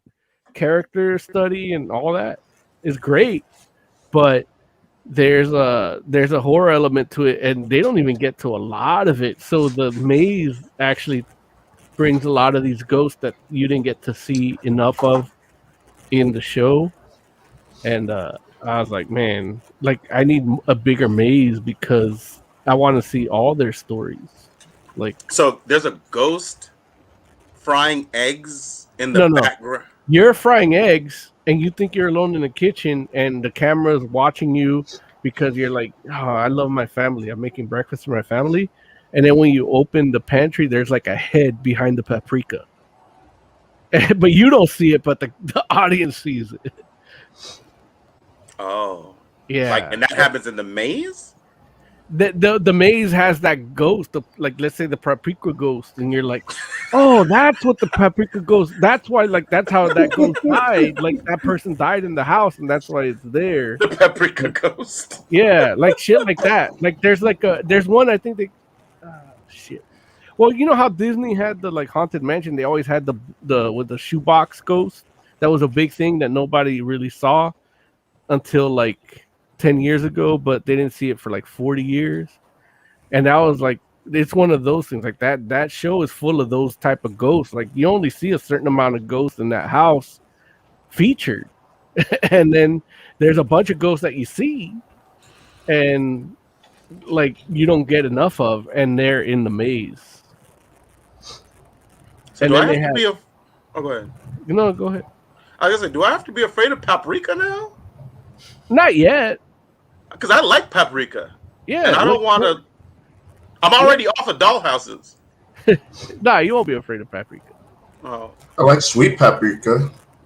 Yeah, I smoked paprika. I like hot paprika. Yeah, I like smoked paprika too. In Italy, it's called hot paprika. Right. Yeah. Smoked and it's called hot in Italy? No, the comic The comic. Oh. Larry, we do a comic show, not a culinary arts show. Oh no. I thought we did a horror show. We have a whole channel. Now, Larry, look, I guess now this would be where we'd be news, but the news is Larry's here. Now we can get what his thoughts are on something is killing the children. Oh, look, I'm really sad that I missed that initial conversation. Yeah. But if you hit like, subscribe, and the bell, you can get it. There it is. Something is killing the children is really interesting. How much of it did you read? 6 or 7 issues. Okay. Yeah, because I just wanted to kind of get like, what's the first. I think I read the first arc and maybe like part 1 of a story. So I don't remember how many issues that is, but something like that. And I just wanted to get a sense of it. And yeah, I'm glad that I did, because I feel like I can't say that I know exactly what's happening, but I have a better sense of it having read like that many issues than I would have if I had only read like 1 or 2. And I find the main character really interesting, and how she has like kind of turned the boy victim into a bit of a sidekick is kind of cool. I like the art. It fits the tone of the story well. And I find it really interesting, the idea of like monsters that kids can see and adults can't. And so, yeah, I mean, it's cool. It's a cool book. It has a great aesthetic to it. It has an interesting vibe. Like I don't like, this is the kind of thing where I'm like, there's a part of me that kind of feels like not only is this potentially the kind of story that may not, well, I guess what I'll say is I'm not certain I could watch this in like a live action medium. On Netflix? Huh? On Netflix, because they're adapting it, so you're not going to watch it. I don't know. Out? I don't know if I can. Like, I feel like it would. I might not. It might be hard for me to enjoy, especially if it's like. I mean, I guess it has to be them killing and mutilating a lot of kids, right? Well, not on Netflix. No? Like, it'll be like Stranger Things, where like only the fat kids die that nobody like wants to date when they grow up. I mean, but I'm just saying, like, you're not gonna have a show called Something's Killing the Children and Nothing Kills the Children, right? I put nothing past Netflix. Yeah, I don't think they would. I think they would. Something is killing the adults. I think something's killing the children, but I really just think they're just gonna do it all off camera. Well, like, if they do it all off camera, then it's like something is making the children go missing, right? Well, like, I mean, if they find the body, then look, this child is dead, and but do they show them? Do they show the body, or they don't show the body? I mean, they could show them finding the body and have a tarp over it. It'll be just like a shoe. It's like, Like, I mean, they got him. Larry, you remember Dark, right? Like the Dark, Yeah. they killed children, and it was like hardcore that they killed children. But then season 2, 3, like they abandoned that concept quick.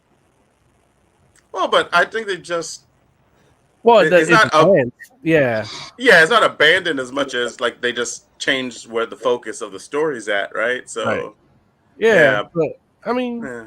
But who knows? Like you might be right. Like, but more than anything, like if they did like say a very direct translation from the comic to the screen, I don't know if I could watch that show. But I can read the comic and enjoy the story for what it is, and I like it. Like I would like to see a great like live action adaptation of that character, or that character brought to life in live action. The well, I can't remember what the young lady's name is. Is it Anne? Erica Slaughter. Erica. There you go, Erica Slaughter. And so that would be cool to see. But or I like what I can say is I hope it is a or I should say an adaptation that feels true to the source material. However, if it does feel true to the source material, I don't know if I can watch it and actually enjoy it, because it might be too much for me. But I can read about it in a comic and enjoy it and like appreciate it for what it is.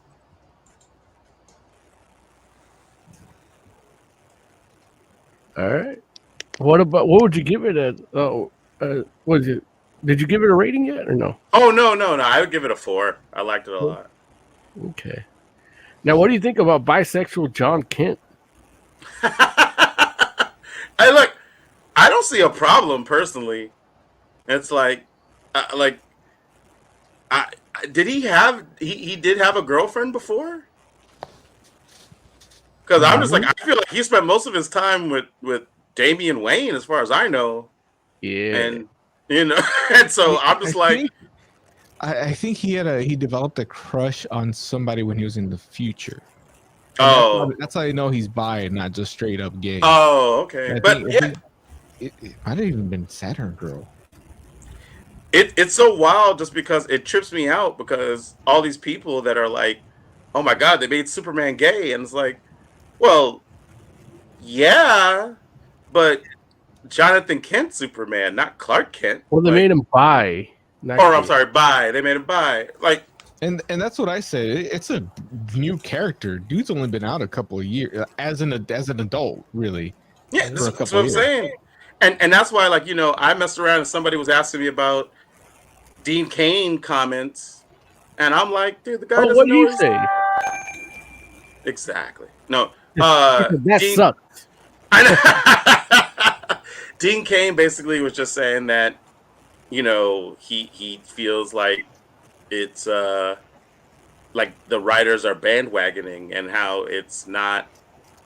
It would have been cutting edge if they had tried to do something like this 20 years ago and had him trying to fight for the rights of homosexuals in Iran or something like that. But they're not doing that, or they didn't do that. And it's like, I'm like, this guy, he's talking about it like it's Clark Kent.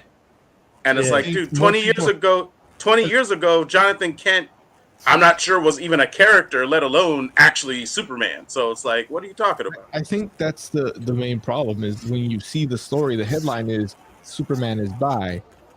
They don't realize it's Jonathan Kent. I don't even think half the people that talk about it, even on either side, understand that it's Jonathan Kent and not Clark Kent. Right.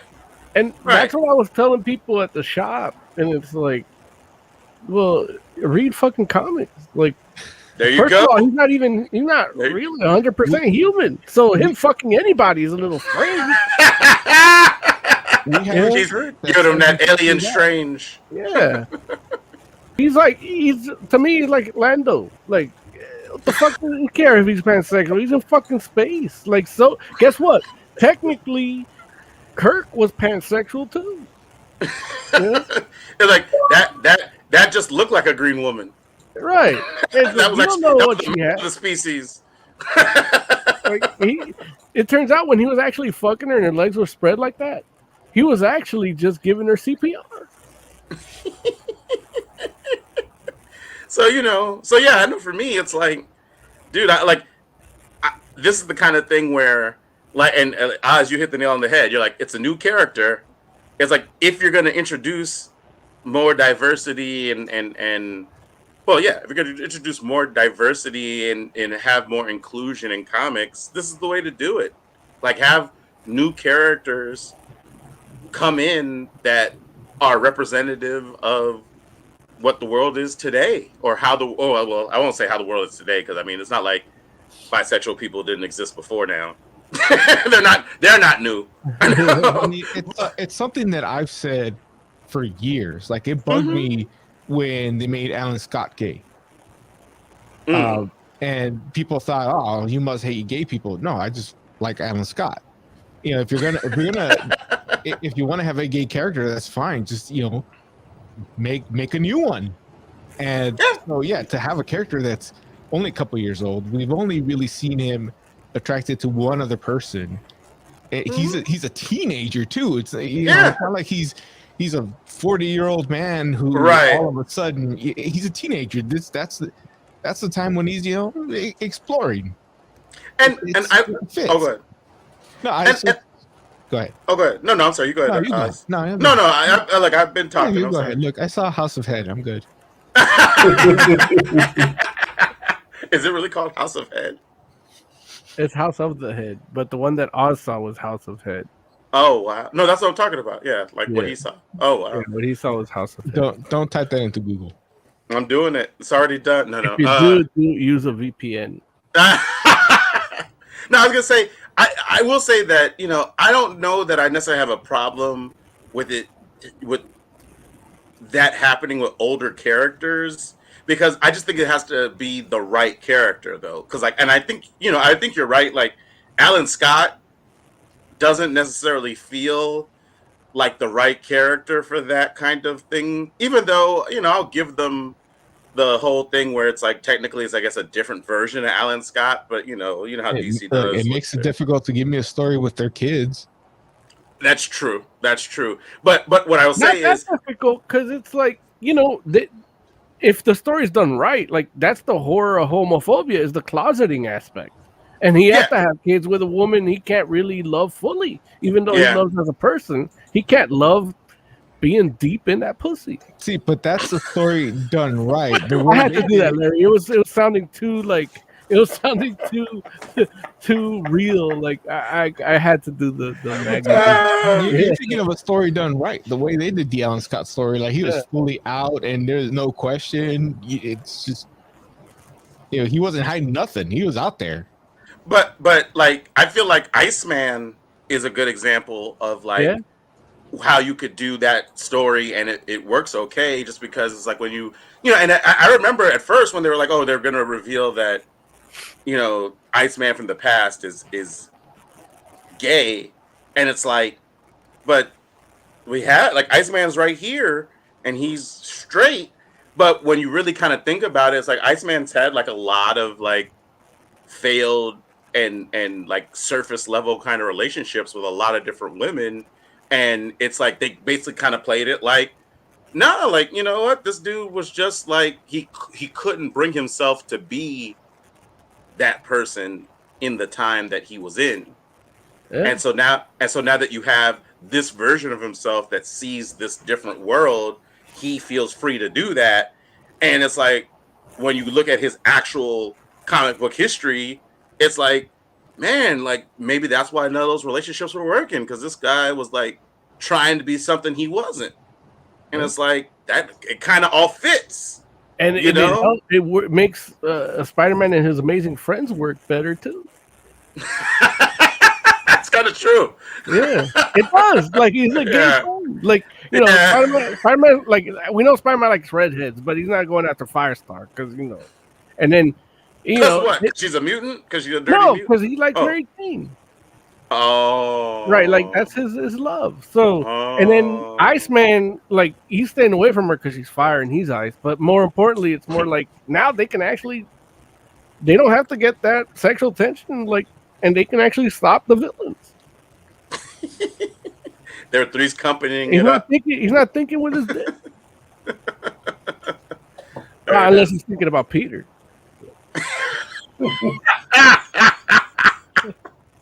Hilarity. So yeah, but yeah. I tell Dean Kane read fucking comics.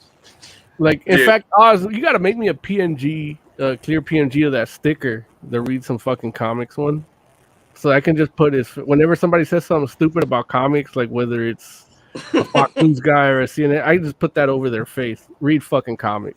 Yeah. I actually have that PNG because that's how I got the sticker. Yeah. Yay. I'm gonna start doing that shit. Unless you want it uncensored, because technically the one I made is censored. But it's the F is our logo, right? Yeah, and then but the U is the asterisk. Oh yeah, no, uncensored for sure. Oh. And take the Yeah, sum I out. make- Just read fucking comics. I have to go Yeah, you in have and to make a whole clarify new logo. one. Okay. Look, you get paid good from us. There it is. So, do we have any news we want to do before we get our final thoughts? We had some NYCC news. Mine, I just have one, and it's quick. If you guys think we can get out of it, we should give NYCC a good 15-20 minutes because it's in the thumbnail, and we haven't talked about it at all. yeah. And you guys are itching to go, but we haven't even brought it up. Honestly, like I would rather talk about it in greater detail. I just only care about one thing there. But if you guys have something to talk about, I'm willing to go over 10 minutes.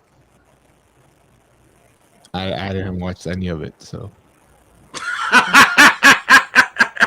I'll play the news theme and we'll get to it. And then if we end on time, we end on time. If we go a little over, I hope Joe doesn't have to dock it from our page.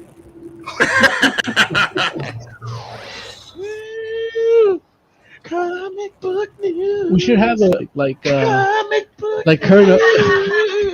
Well, not like that, but like.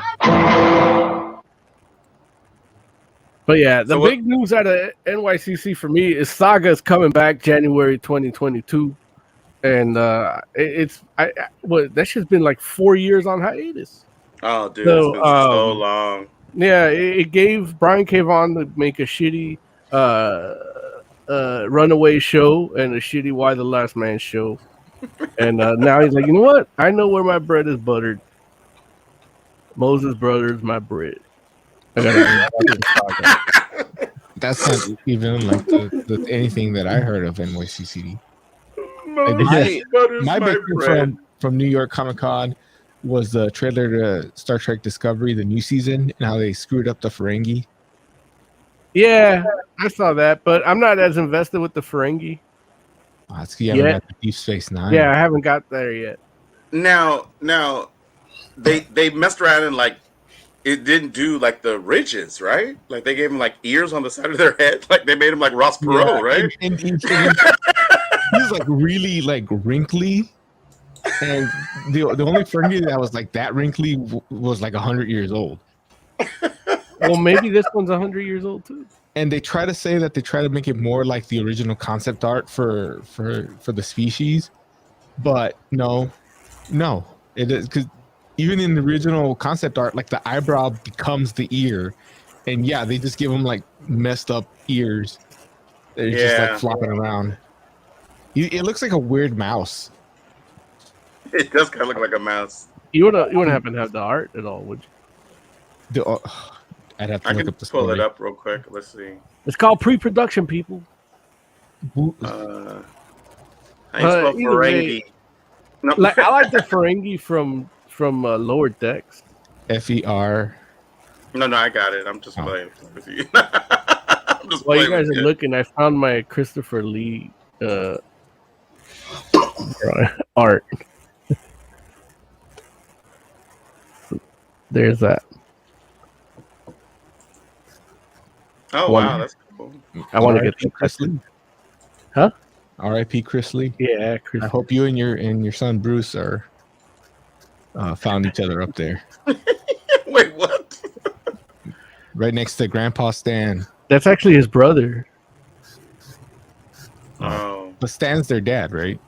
Yeah, Stan's their dad. Okay, just checking. The whole family's back together. I Alright, so love can't how- stall for you any longer.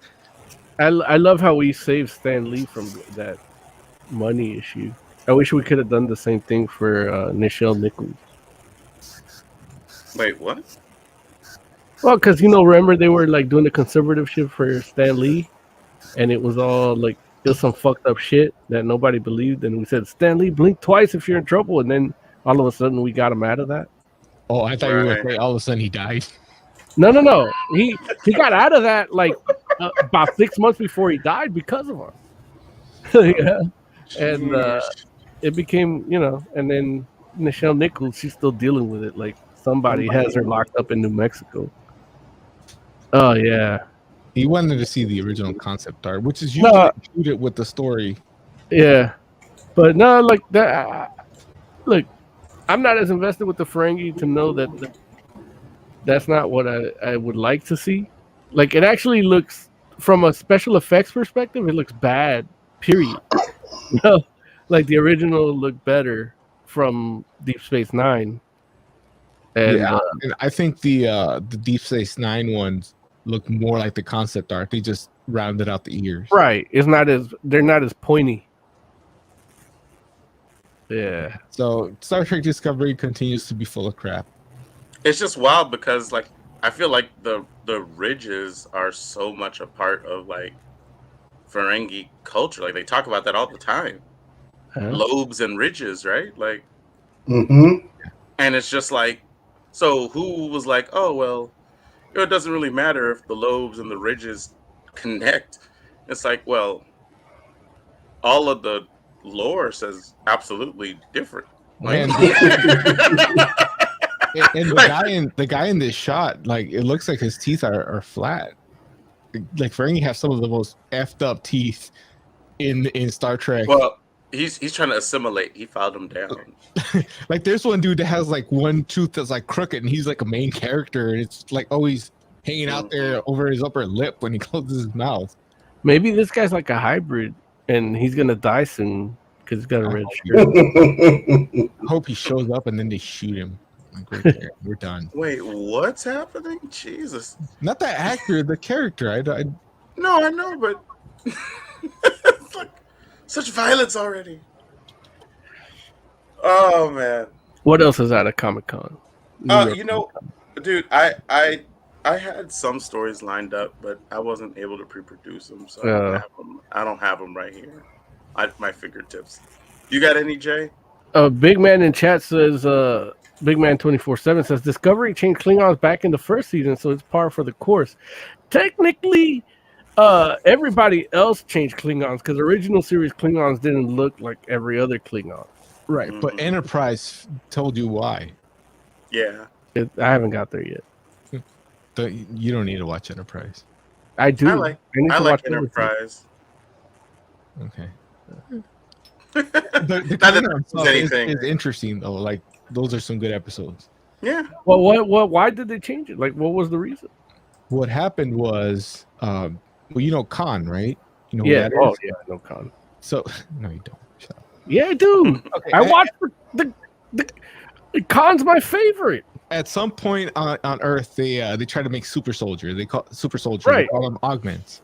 Yeah. And so the Klingons found out about that, and they're like, "Oh, the Federation's got super soldiers. We need some super soldiers too." So they get some of that DNA and start putting it into Klingons, and because it's kind of human advanced DNA, it messes them up where it does make them into super soldiers, but it makes them look more human. So it smooths out their forehead. Okay. And so it makes them look like the original series Klingons. And one of the like main scientists working on it, like when he finally figures out that okay, I gotta stop these experiments, like goes into reconstructive surgery to put the forehead back on the people that are messed up, because it becomes like the virus. I almost said the name. It becomes like the virus where it goes uncontrollable in their society, and like a certain percentage of the planet just becomes like that. Okay. Not just the super soldiers. I hate how Oz assumes I don't know Khan. Like, fuck. Like, I don't know. I assume you don't know anything from Star Trek that's not like past season 1 of original series and Lower Decks. But that's the thing. You got Jane. Khan is like season 1, episode 8. Yeah, but the movie is where he really comes in of his own. Right? No, but he was awesome in that show, and I watched the movie too. Like last week, you started talking about Janeway, and I was sitting here thinking, like, I need to see this Janeway he's talking about because I need to see how he identified her as Janeway. It was just a thumbnail for the show, and it was just the pose. It was almost a silhouette, and I knew it was Janeway. Yeah. Okay. Look, what did you see? Did you not see that? No, I don't want to watch Prodigy. I might, but I'm not saying. Did you see the thumbnail? No, I don't know what you were talking about. That's why I Alright. wasn't sure. That's why I didn't say anything at the time because I'm like, wait. I mean, it could have been Kate Mulgrew. I don't know. It was a silhouette, and I knew it was her. And then I read afterwards, and it was her. But she's like a holodeck construct. The like hair thing. That's I don't. Janeway, like it doesn't even look like her. Like if you see the animated one, it doesn't look like her. But I knew it was her. Okay, now it was Prodigy, right? Now I gotta watch Prodigy. You just gotta look at the thumbnail. That's all you gotta do. Okay, you guys talk. I'm gonna look up this thumbnail. Speaking of Star Trek, though, what's his name? Captain Kirk. He went to space, but that's not the news. The news is that at New York Comic Con, he didn't wear a mask, and he didn't get kicked out, but some vendor did. I mean, that's not a silhouette. That's flat out Janeway. Like that's not the thumbnail for the show. Like that's just the one I found real quick. Yeah, the thumbnail for the actual show actually flashes when you like scroll over to the Prodigy on Paramount Plus, and you only see it for like a split second, and then it gives you the trailer that doesn't have Janeway in it at all. You know what though? If you silhouette this, yeah, I would see that as Janeway too. Again, you gotta look at the thumbnail. That's not the thumbnail I saw. Either way, but yeah, like they got rid of a big vendor that paid for a booth because he wasn't wearing a mask and he wasn't adhering. But then all the celebrities stood next to everybody with no masks. All the panels, they weren't wearing masks, and they didn't kick any of them out. Were the panels, were they social distanced at the panels? The photo opportunities were definitely not social distance. Oh, but nobody wants a photo opportunity with somebody with a you either have a policy or you don't, Larry. Oh, well, like that's the thing. Like you're firing healthcare workers over policy, but you're gonna let fucking some guy on some Saturday afternoon TV show take his mask off to take a picture with somebody for $50. I mean, if they consent, sure. But there's a policy. Like they're not letting anybody. They wouldn't let anybody in. Like they had people kicking people out on the floor if they had their mask down. Like you either wear a mask or you fucking don't, Larry. I don't know, man. I feel like that makes it feels like. Don't get me wrong. I'm not saying that it's not against the policy because you're absolutely right. I feel like that feels like one of those common sense exceptions. Like as far as taking a picture, none of this shit is common sense exception because the common sense is don't have a fucking convention during a fucking pandemic. You know what I mean? That's the commonness of the census. Yeah. But like I took a picture with Norman Bates at Halloween Horror Nights, and he was 6 feet away from us with a mask. They were fucking around, and that was before the mandate here in LA. You know what I mean? So right. They the dudes at the Purge maze, they were social distancing from you. Like they had a 6-foot machete that would swing at you, you know. And I'm like, but they're 6 feet away. But they don't even need the machete. They need that wear the mask and then start walking towards you and take it off slowly. They could have one of those masks that look like you're not wearing it. That just looks like the bottom of the mouth. Yeah. So No, but not wearing a mask, and that'll be the real mask where they take it off. There's a way to do protocol and a way to not do protocol, and you can't punish somebody if you're just gonna pick and choose who you punish. That's the whole problem, you know. I mean, I guess more than anything, I'm thinking about if I paid $50 to take a picture with William Shatner, yeah, and he takes his mask off, and I stand next to him without the mask, who's the victim? The thing is, the victim is the guy that got thrown out for not having trying to pay his booth rent that paid more than $50. Yeah, but that's not. See, if that guy doesn't wear a mask, there are actual people that might be like, "Hey, put your mask on." See, and that's the thing is are you afraid of getting sick or are you not? That's really it, because it doesn't matter who the fuck you are. We're talking about something that is potential death. Like, that's the fear they're telling us. Well, if you're afraid of getting sick, get the shot and you're done. That's it. Once you get the shot, I don't care. Do whatever you want. That is not coming into play at all in New York Comic Con. Like, you have to wear a mask whether you're vaccinated or not. You might as well not be vaccinated when it comes to the policy. Yeah. I get, I mean, again, like, I'm just saying, like, if nobody had a problem with the vendor not wearing his mask, the people at New York Comic Con, the people making the policy had the problem with the guy. It's not that somebody complained about it. Is that somebody in a position of power saw it and chose? And that's what happened. Something about one person when other people around them were doing the same thing. Yeah, but I guess what I'm saying is, if I'm the person in power, and I'm like, I'm the guy that's running the convention, and I'm like, hey, you're a vendor, I need you to wear your mask, and that vendor's like, hey, I'm doing my best, but I'm going to wear it when I want to wear it, whatever, fine.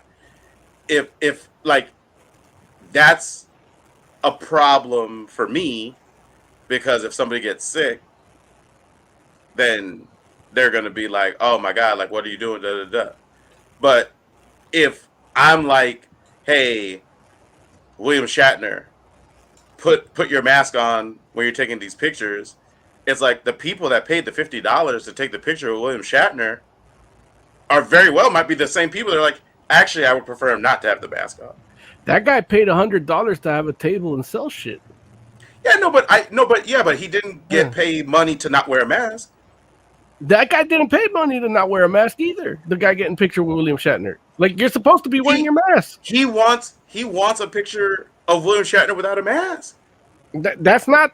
They didn't ask for that. Like, what I'm saying is, William if the guy had his mask. George Takei had his mask when he took pictures. Okay, and that might be a choice that George Takei wanted to make, right? That's what I'm saying. Like, that's a clear indicator that there's nobody observing policy when it's convenient, and that's the problem I have. Like I said, I think it's a common sense exception. Like, if people like, they're celebrities, it's like you want people like. They're special. Well, no, it's not that they're special. It's that the fact that you're taking the picture next to that particular person is the draw, and it's like you like in the same way. Like, technically speaking, if you could have somebody that could potentially look like William Shatner taking pictures as William Shatner with a mask on, and maybe it might be like, well, maybe it's William Shatner, maybe it's not. Like, if that fool doesn't talk, some people are just more equal than others. Let's go back. Look, the thing is, some people get fucked with and some people don't. That's really it. Like, and that's like, honestly, like, I'm not into these anti-mask sentiments and shit like that, but this gives them the fodder to halt the progress of getting over this shit. I don't know about all that. Of course you don't know, because you're not trying to run a business during all this shit. I'm just saying, like, obviously there are exceptions, and it's just like, like a celebrity, somebody paying a celebrity to take a picture with them feels like a common sense exception to why somebody might take their mask off. It's like, because so that when I paid my money to take a picture next to this person, so when somebody tells you, "Oh, I have a religious exemption to not get a vaccine," you're okay with that? If they're a part of a religion that actually like doesn't allow people to get vaccines, but no major religion really does that. But that we have to observe that as a business. Like, what religion are they? Like, here's the thing: it's like there's no. You're religion. not even allowed to ask. That's what I'm saying, Larry. I like- You either I- wear oh, your no. fucking mask or you don't. Like, No, don't no, give me no. this Listen, William listen. Shatner bullshit. Look. You as a business person don't have to ask, but somebody should verify, right? Like they're a part of a religion that. They can't, like, How can they not? Like it's like, oh, you want a religion exemption? Fine. What religion are you? Like not the boss, but somebody. Like somebody has to be like. It doesn't have to be your boss, because I get why you don't want that to happen, because you don't want your boss discriminating against anybody because of whatever religion they are. But the government might need to ask, look, right? that's the last person that want discriminating against what religion is the Well, government. no, I'm just saying. I'm just saying. You're not a religion. Nope. Yeah, Who's I'd rather giving- have my who's boss giving out- discriminate. The government decides who and who isn't a religion first for the purposes of exemptions all the time, right? Like you can't just be like, I'm a religion. Like, Huh? I should be the only. If I'm the only follower of my religion, hey, that's just how that Like, goes. the government shouldn't do that, and they should all pay taxes. That's my stance on it. All the religions should pay taxes. Yeah, Okay. and the Hey, government shouldn't decide who gets an exemption for that or not. Well, who should decide who gets an exemption? There shouldn't be an exemption for taxes for religion. Period. Yeah, Oh. I'm okay with. The government needs to know my religion to give me an exemption, but if I don't want the exemption, they don't need to know nothing. Of course. No, But that makes perfect how sense. that's don't ask, don't tell. You like that? Right. It's not don't ask, don't tell. It's like you're not trying to get anything for the government. The government doesn't need anything to know anything about you. Done. Like that makes perfect sense. But what I'm saying is like, dude, like I'm not trying to sit here and give people an out for not wearing masks. What I'm saying is people that don't want to wear masks will make up whatever reason they want to not wear masks. And it's not like saying like William Shatner not wearing his mask because he's taking pictures with people isn't a good reason for somebody to not be wearing their mask. Holding his breath while he took the picture. It's like, dude, it's not that celebrities are special people and they don't have like when William Shatner leaves the photo booth. Guess what? William Shatner should put his mask on. And if somebody wants to kick William Shatner out of New York Comic Con because he's not wearing his mask at that point, then go for it. Those are some of the pictures that came out, but there's also pictures of him at the booth and all the panels, and there's a lot of more pictures of people not wearing masks that got allowed to not wear masks than there's like they don't even tell you who this vendor was. Here's the thing. People on panels don't necessarily need to be wearing a mask if they're socially distanced. But they're not. How do you know? Because I saw the pictures of them on the panel. They're sitting next to each other. No, but not with each other. Like with the Why not audience. with each other? The audience, because the guy next to one of these creators has a grandmother that could be potentially at risk. My guy, they work together. If they decide that they're okay, like a lot of these panels are just hodgepodge people that like work in the same genre. If those people don't have a problem with each other not wearing masks, then it shouldn't be a big deal. Like it's more about the public in general. Like, and that's why the vendor needs to wear his mask because he's dealing with the public all day. But they are too. They got to sign shit. They're not. They're up there on the stage. So if they're doesn't matter. But when they go back to the floor, and this is all I'm saying is I'm just talking about common sense stuff. When they leave the panel and they go onto the floor, yeah, wear your mask. And if you want to kick a panelist out at that point, then do it. Yeah, either way. Look, this goes out to you, San Diego Comic-Con Special Edition. We're going to be there, and we're going to be policing you. I don't want to see none of this William Shatner bullshit. I plan to be so drunk it doesn't matter like what enters. Look, we got the disinfectant. Look, we drink liquor, we eat ass. Like we're covered, but we're still going to wear a mask. I especially take ivermectin and hydrochloroquine. Yeah, Oz takes for the two of us. Yeah. Who's that with the mask on? That's George Takei. Ah. Takei is expensive. Yeah, and if you got pay me that way, then by all means call me the virus. Like it's more attracted to males. Wait, right? what? Is that how that works? I don't know how that works. I don't know what I was just saying. He's on that ivermectin bullshit. Yeah. Look, and that's all it is. Like, you know, I mean, the world would be better if we would all like stop pretending like, you know, there's not certain exceptions to rules every so often. You know what I mean? It's like not unreasonable type stuff. It's like, you know, it's like cats don't want to wear a mask and they go use every instance of someone not wearing a mask in public as like, oh, see, they didn't wear a mask. I don't need to wear a mask either. It's like, I would say the world would be a better place if we just realized if you're scared of it, get the shot. If you're not, you don't. You know, well, listen, that's your choice. That's on you.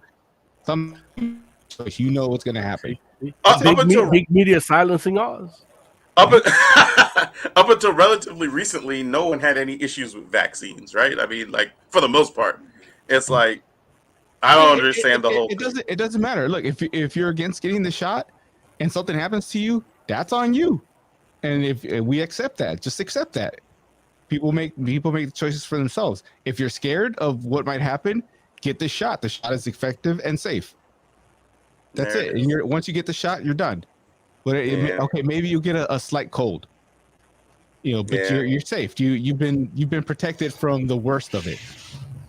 That's it. We're done. Yeah. You either get the shot or you don't. But you know that's not. I know. You know why that's not happening. I know, but that's how it should be, right?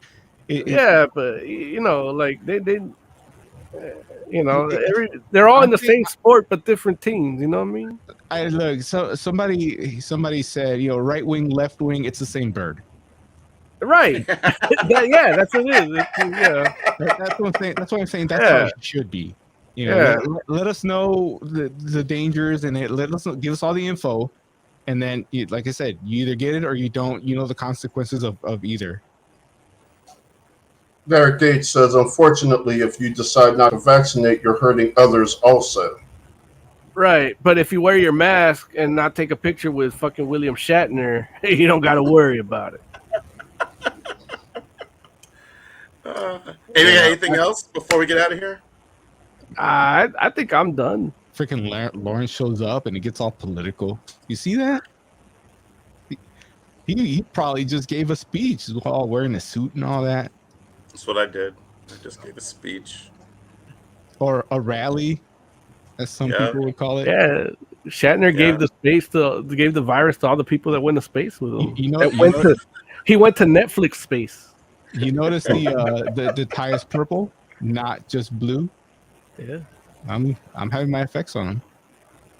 It's independent tie. It's where you mix blue and red together. Yellow. No, Independence yellow. Yeah, blue and red. Mix blue and red and see what you get.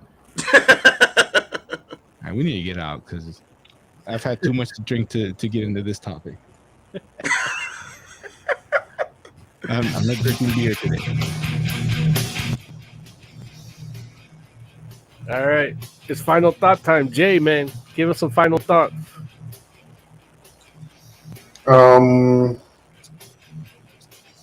I saw this movie recently, and it kind of fucked my head up.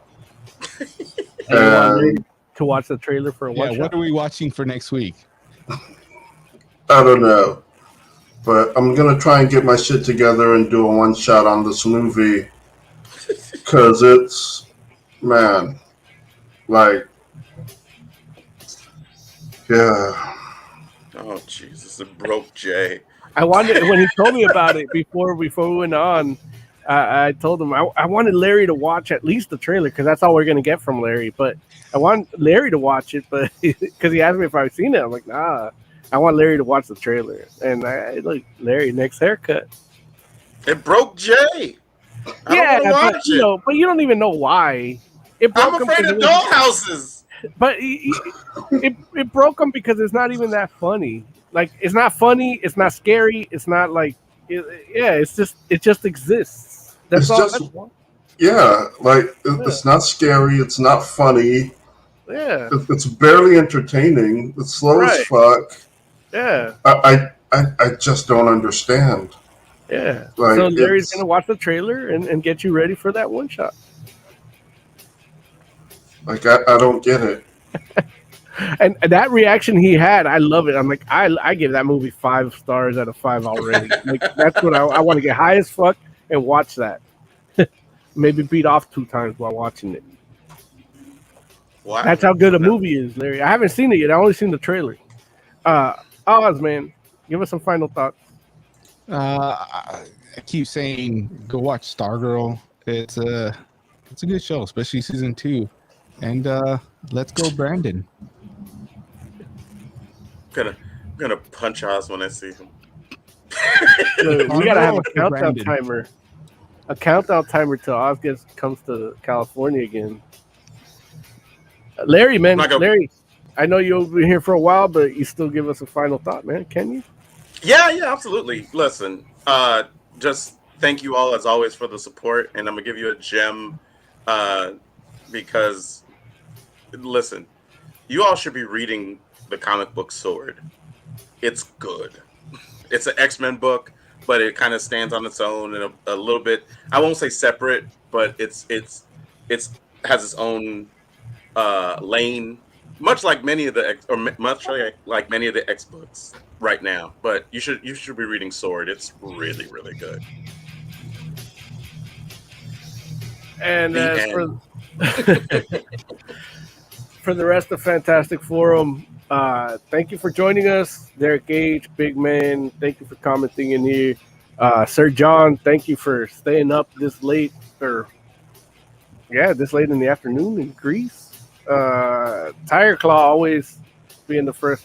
All you Twitch people, sorry, like we had issues. They got hacked over at Twitch and we didn't have a stream key, but we'll be back next week. And aside from that, man, just hit subscribe, like, hit the bell. We got the Enter the House of Slaughter review coming up right now. It just premiered, so if you subscribe, you got the alert. If not, just stick around. Just go to browse our channel and get that. And then we'll be back next week. Right here, right? Fantasticforum.live for everything you need.